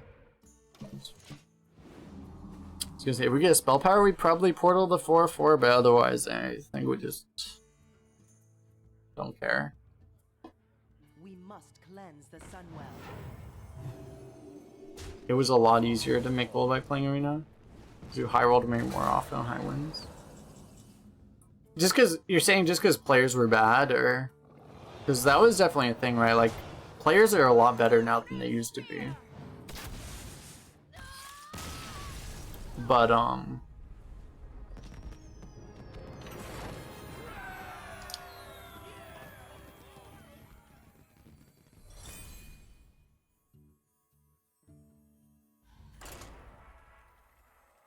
you got more gold on average per high wins. The thing is, was like, this was like a year ago, right? Like they redistributed the arena rewards, where you still get like the same amount of value, but essentially, thanks for the follow. Essentially,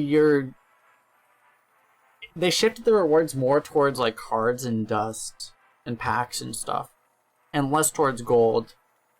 So it's much harder. You actually have to have a much higher average than before to be truly infinite. Like before, you could be infinite on like 6.4 wins or something. But now I think you actually have to be close to like actually 7. And it's just because like you still get like the same value of rewards. Like dust and gold are about the same value. But you get more dust and more packs and more cards and golden cards or whatever, and less actual gold. So they made it harder to actually, you know, you need to be that much better to actually be able to play Arena infinitely now. Hey Jenny, how you doing?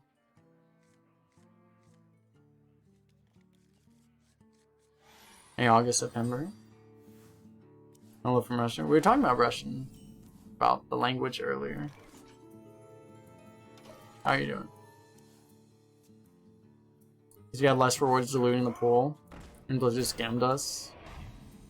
It all started when people complained that you got non-golden common cards at high wins. They moved that and added a chance at an additional pack at low wins. Yeah, that's the thing, is like, they added the chance for the pack, but what people didn't understand was that the pack is actually a low roll reward. Because you would get a pack is 100 gold, right? And anytime you get a pack, that's a slot in the reward that could have been at least 100 gold. It could have been somewhere between 100 and 200 gold. But instead you're just getting a pack. So the pack is worse. A pack is a bad thing. You know, you don't want to see packs in your rewards. But yeah, like people didn't understand that. So they just fucking debated themselves.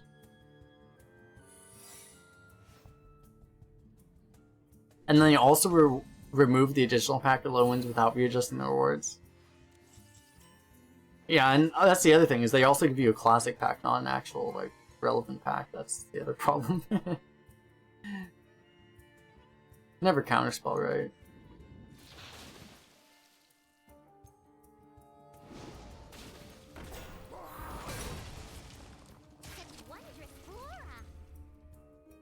Okay.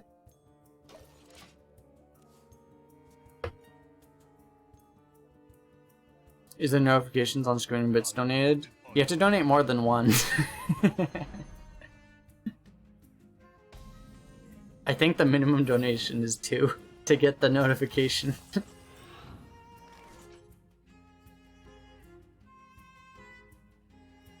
I think. I have to check actually.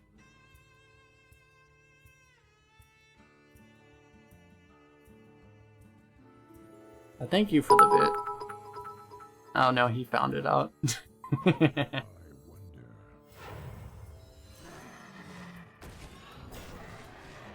Kinda sucks actually, but we still do it, right?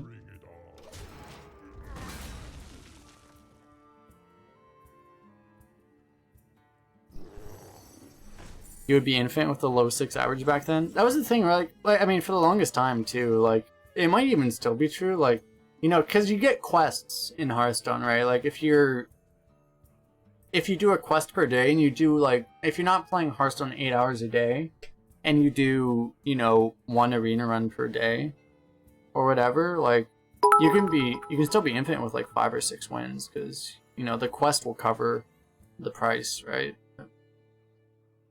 But, yeah.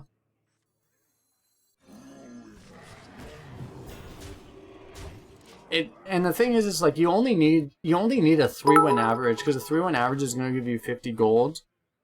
So that's more efficient than buying packs. So if you're going to be buying packs, you're better off playing arena with a decent average, right? Like, if you just want to get the most value out of it. If you don't value your time.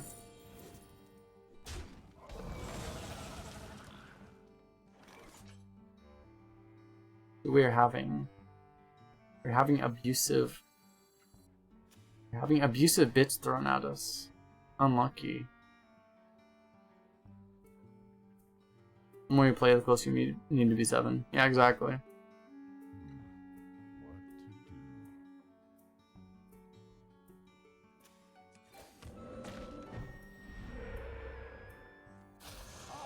am the storm of your demise.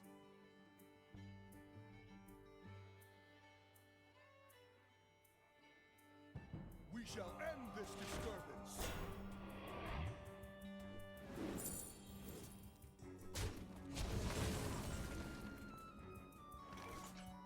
I guess we'll just gyrocopter her. Seems fine.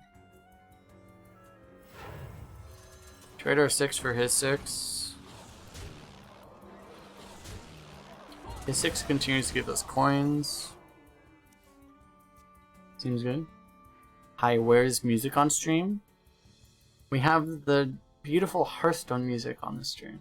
If you want to listen to music, you can turn on your own Spotify, and then you will have your own music. or Apple Music, or whatever your music of choice is.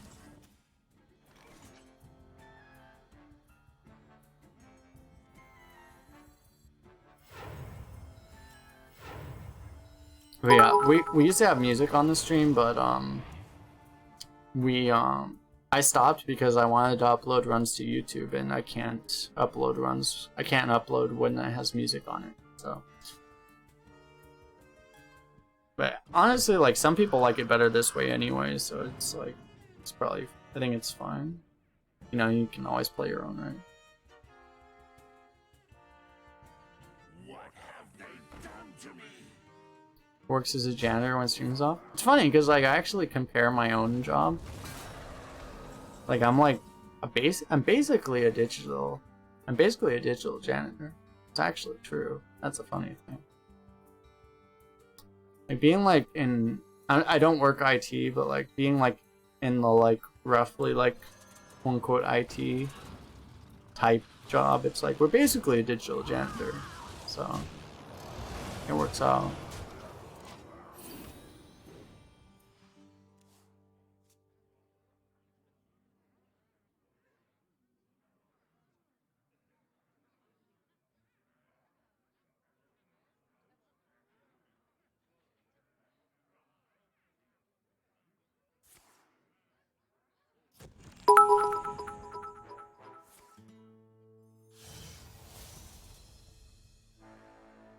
Such wondrous flora.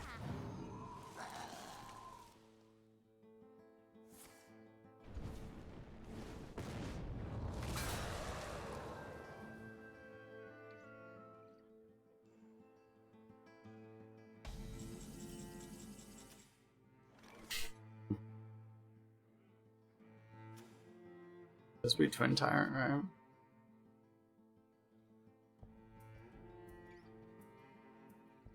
Oh, we just have lethal. Yeah, I guess ending the game is pretty good. We should probably do that.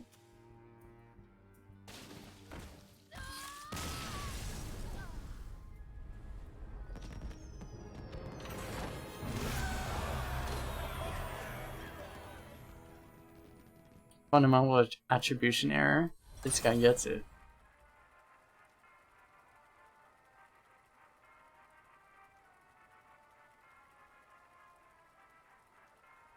Speaking of things I see in Battlegrounds, when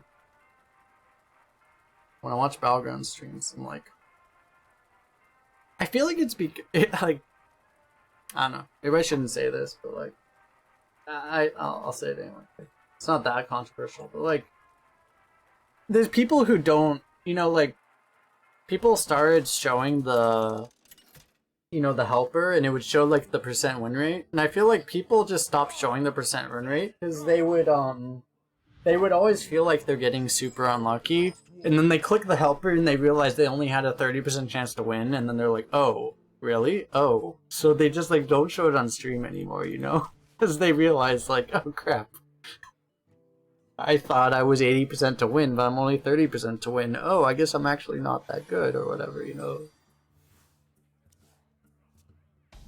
So like there's so many streamers that just don't show it anymore. They'll show it occasionally. When they think they actually legit got unlucky, they'll show it and say, oh yeah, we only had 10% to win. But a lot of the times, like they just, you know, most by default they don't show it, you know. It's really funny to me. I think we axes. We could coin this, but then our next turn's kind of screwed. So we can still coin this, and then next turn play this, and then hopefully this should work.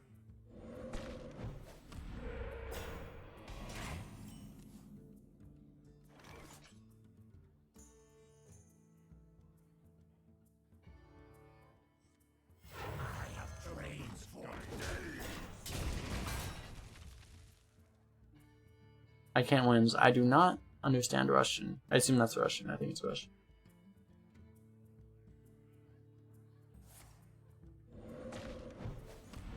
Those are your favorite moments when they cry like crazy kids get unlucky and they check the percentage and they lose 90%. Yeah, exactly, right?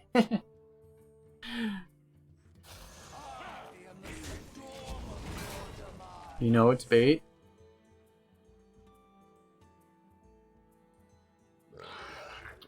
Reminds me, because we got raided by Collins today, and like the last person I saw speaking Russian in Collins' channel was speaking like absurd profanities, and I was like, we should probably ban this guy.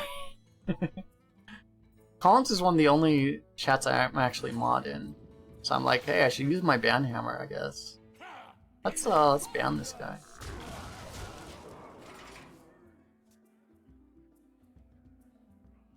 Bait for translate.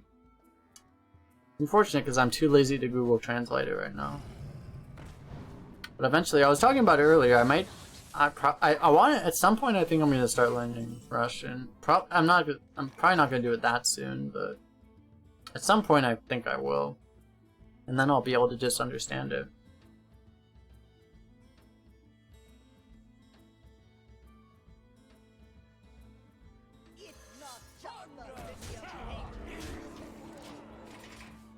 We're pushing so much damage. We can actually get like a 7 damage portal into his face next turn potentially.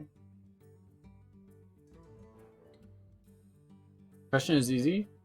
Well, I feel like it was like my last stream where I think I was talking to somebody about it, and he said like it's a Germanic language technically, right? So it's actually easy compared to like from English. It's probably easier to learn it than like you know, French or Spanish or something. That was what our conversation was the other day. Guys, so dead.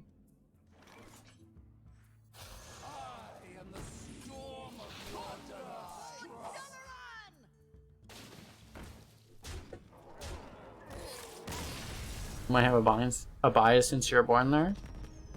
Yeah, you might have a bias. It's like when, like, I had like a lot of Chinese friends before they debated me into learning Chinese, and they were like, "Oh, Chinese is so easy." And then I started learning Chinese. I'm like, "Y'all are crazy." You literally could not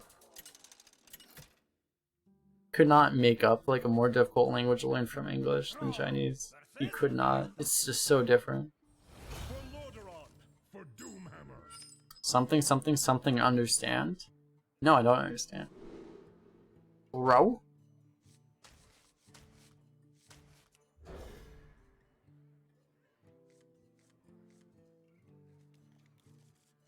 It's like, it's really funny because I mean it's equally difficult. Like to go from English to Chinese or Chinese to English, it's like just ridiculously hard both ways.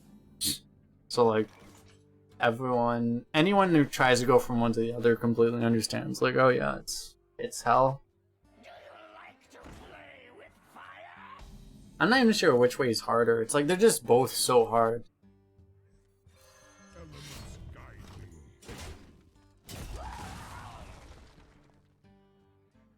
Russian is a monstrous conglomeration of many different languages, thanks to Russia's size and history of importing educators from abroad. Nice. That actually makes it easier to learn though, because like, oh, I didn't have my turn. Part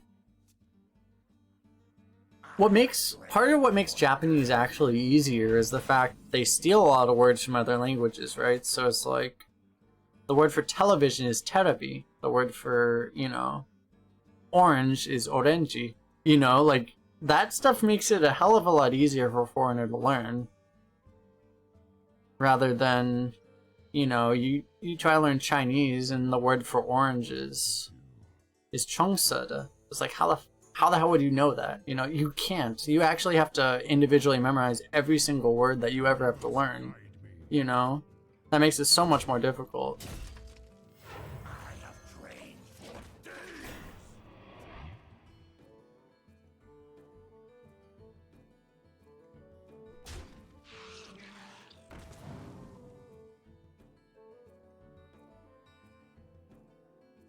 You're Asian as hell?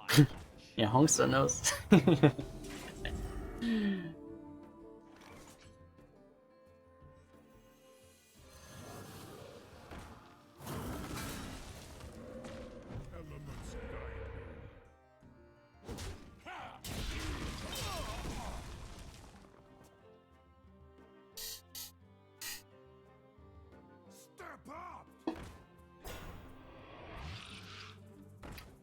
Yeah, so I can just start talking in Chinese, and then Hongsta will be the only one that I understand. I cannot wait to read these. 因为我会说中文。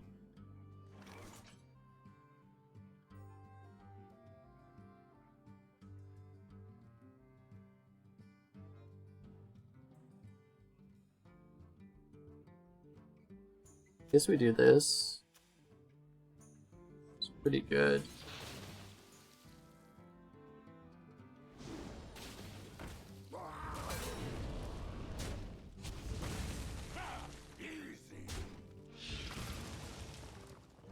Maybe we just pre-bump this.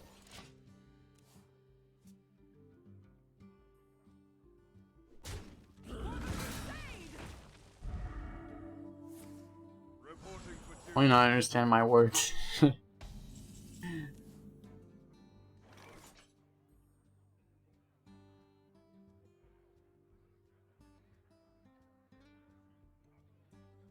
Guess we portal this.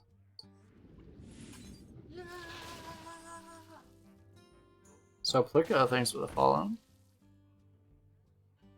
I think we're okay to just dump this out here.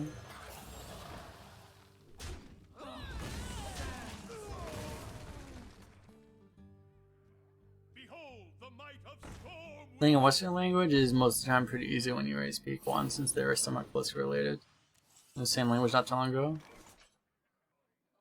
Yeah, it's like, because the two languages I learned were initially were I learned Japanese in high school, and I've been learning Chinese for 4 years now.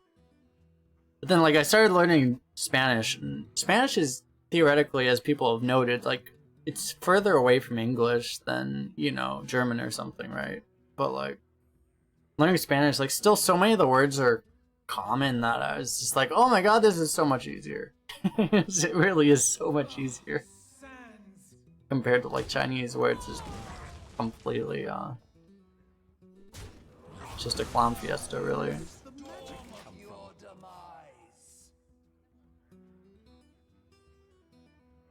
What did I say about Shinodachi? I don't remember exactly what I said. I mean, I said like, well, I was talking about him earlier because I was saying like, well, because of like, you know, there's a lot of the arena community that is Russian, and probably a lot of that is because of him. And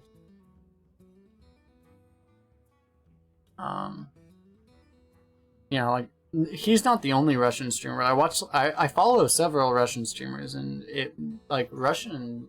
Watching them, like I feel like Russian's actually really soothing to listen to, and I'm like, man, I should learn that language. It would be pretty nice, actually, and just to be able to understand what they were saying would be nice too. That was pretty much what I said about them earlier.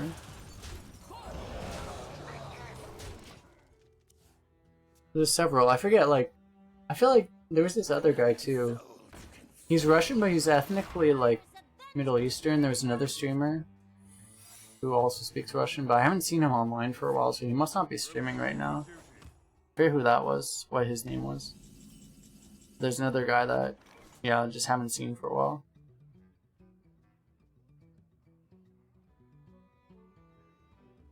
I feel like just never get down.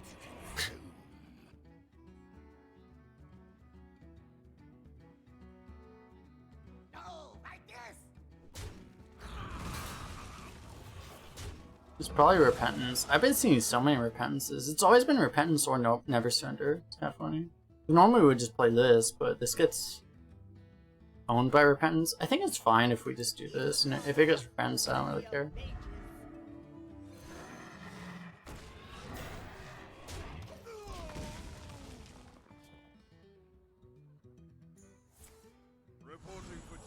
I mean, for our Eastern language, on the other hand, is very challenging to speak a Western language the other way around as well. Yeah, exactly.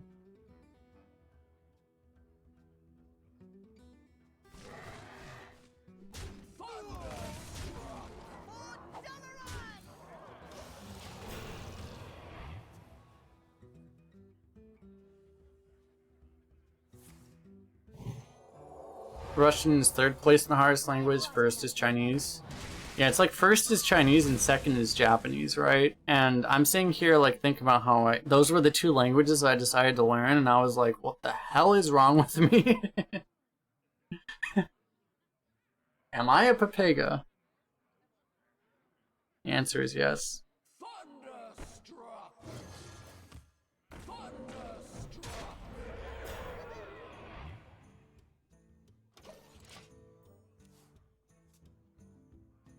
It's like, for like, I was looking at a list of like, what are the hardest languages to learn as an English speaker? It's like number 1 and 2, I forget which one was which. I think it was number 1 Chinese, number 2 Japanese. And it was like number 4 and number 5 was Korean. But like all 3 of those were in the top 5. And probably Russian was 4, and there was something else that was 3. It might have been like... Number 3 was probably like... I want to say number 3 was like Romanian or something. I don't know. I don't even know if that's a language, actually. It was something in East Asia. In East Europe, I mean.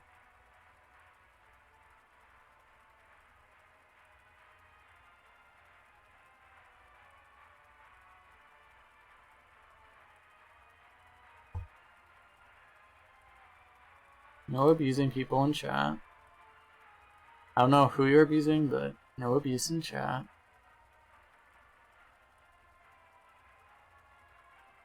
What about Arabic and Hebrew?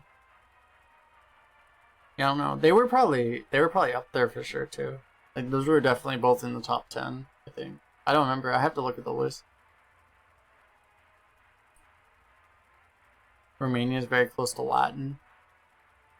Yeah, probably. Honestly, like I don't know.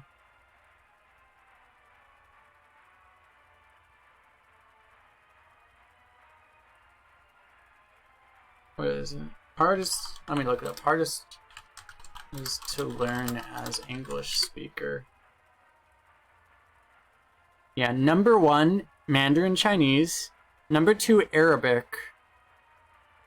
Actually, this is different. This is different because it doesn't have other Asian languages. Number 1, Mandarin. Number 2, Arabic. Number 3, Polish. Number 4, Russian. Number 5, Turkish. Number 6, Danish. Interesting.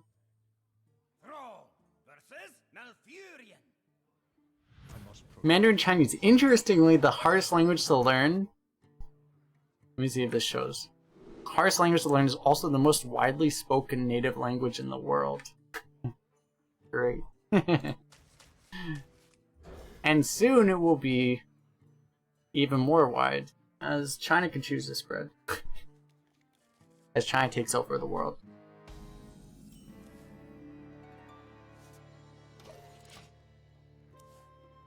Mandarin is supposedly easiest of the Chinese dialects. It is actually, because Cantonese is so much harder. Mandarin is a joke compared to Cantonese. And other dialects are harder than Mandarin too, I think. I don't know that much about other dialects, but like yeah, like Cantonese is way harder than Mandarin. So yeah, that's kind of a crappy list probably, but you know, whatever.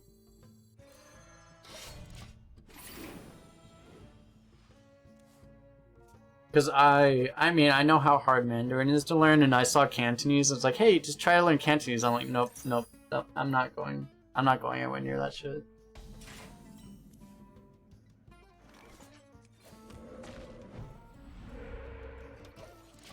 Probably the best totem for us, actually.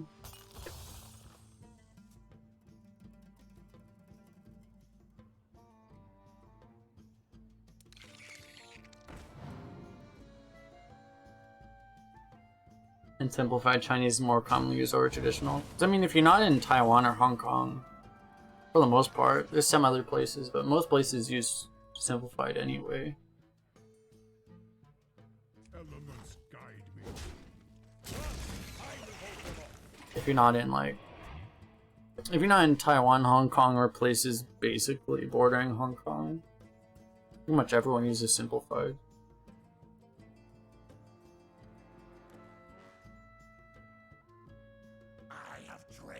Honestly, like, I was thinking about it, like, it might actually be better from a learner's side to actually learn traditional, just because it's easier to, like, read traditional character. It's easier to read simplified characters when you know traditional, rather than the other way around. But it's not that hard either way, honestly. They look similar enough. You can kind of figure it out. It is not my time.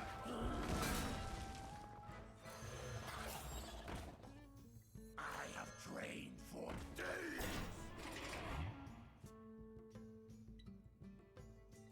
The list probably focuses more on widely used languages, so it won't include dying ones. Yeah. I feel like it's a kind of crappy list though if it doesn't include either Japanese or Korean though, because those are not dying languages, right? But like, yeah, like I get what you're saying, for sure. It's not just the city of faith.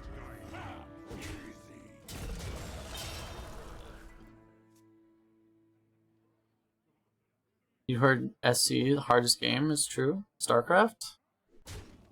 Depends what you mean by it, but it's a hard game. I don't know, people probably don't know this, but I was a StarCraft streamer before I was a Hearthstone streamer.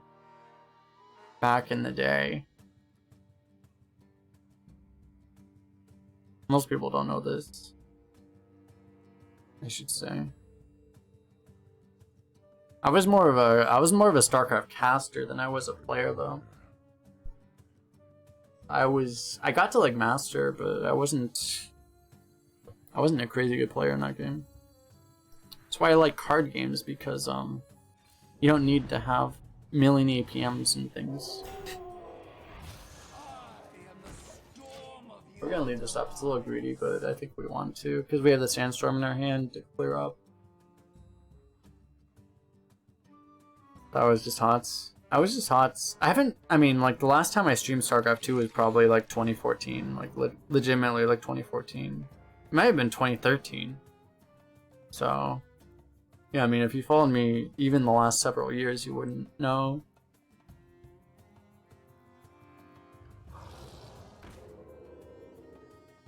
Couldn't play RTS games anymore with my ATM. I mean, it was kind of my identifier, though, was that I had like super boomer APM.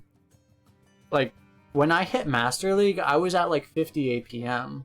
Like, you know, like a pro player is gonna be playing close to like 300 APM. I was Master League at like 50 APM. So, and I wasn't a cheeser either. Like I was a macro. I would generally play macro. It was just my APM was like super efficient.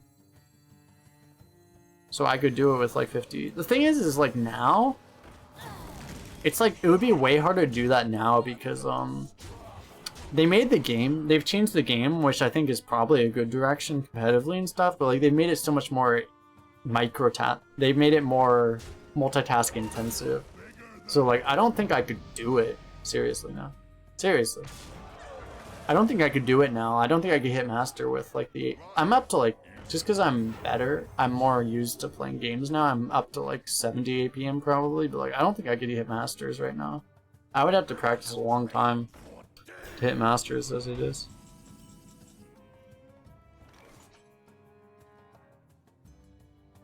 It would take me a long time to get there.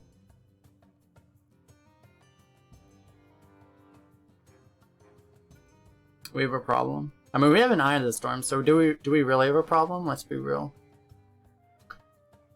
That was a hell of a turn, though.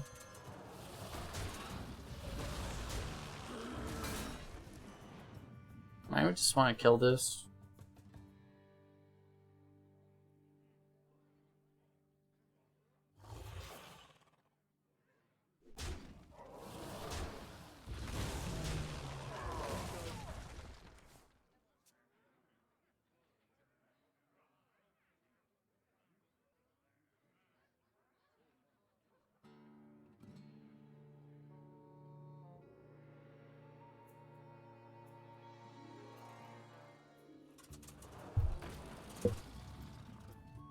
Can you not wreck us with our own card, please?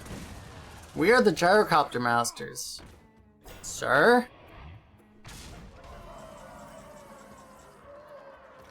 Is that a decent draw? Just gotta go first though.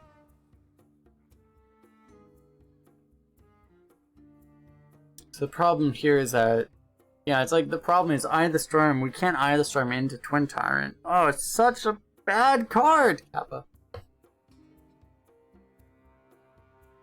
But,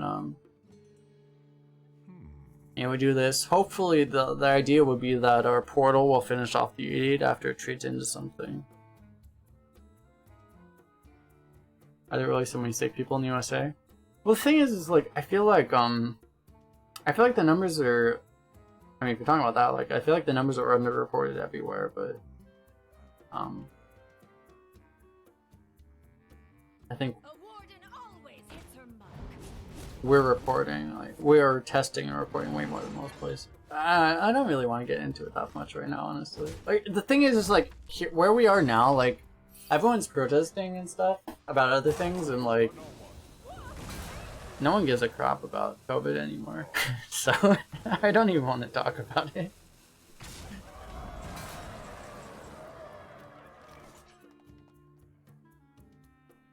Yeah, he's pretty dead, actually.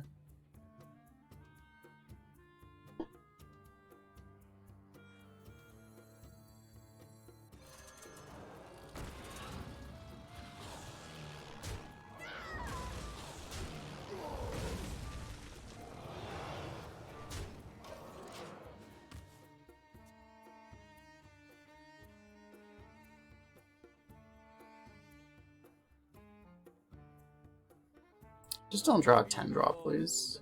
Alright, we're good.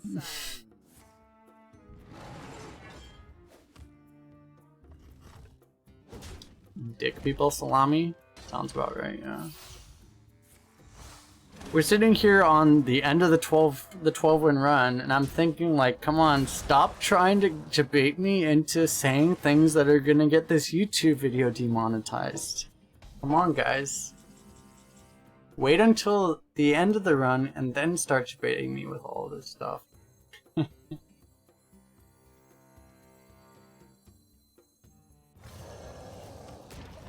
Hi YouTube, by the way.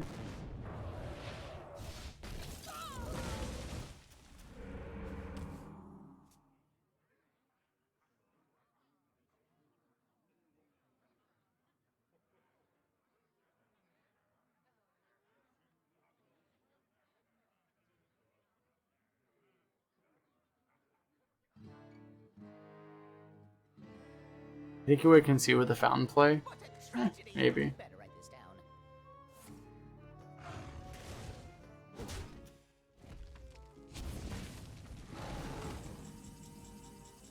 Huh. An excellent draw.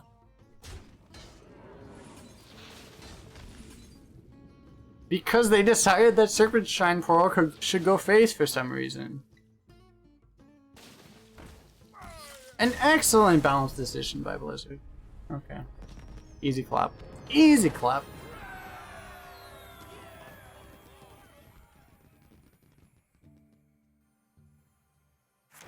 And don't forget to like and subscribe, YouTube people. I never do that. I gotta remember. This one will definitely go up there.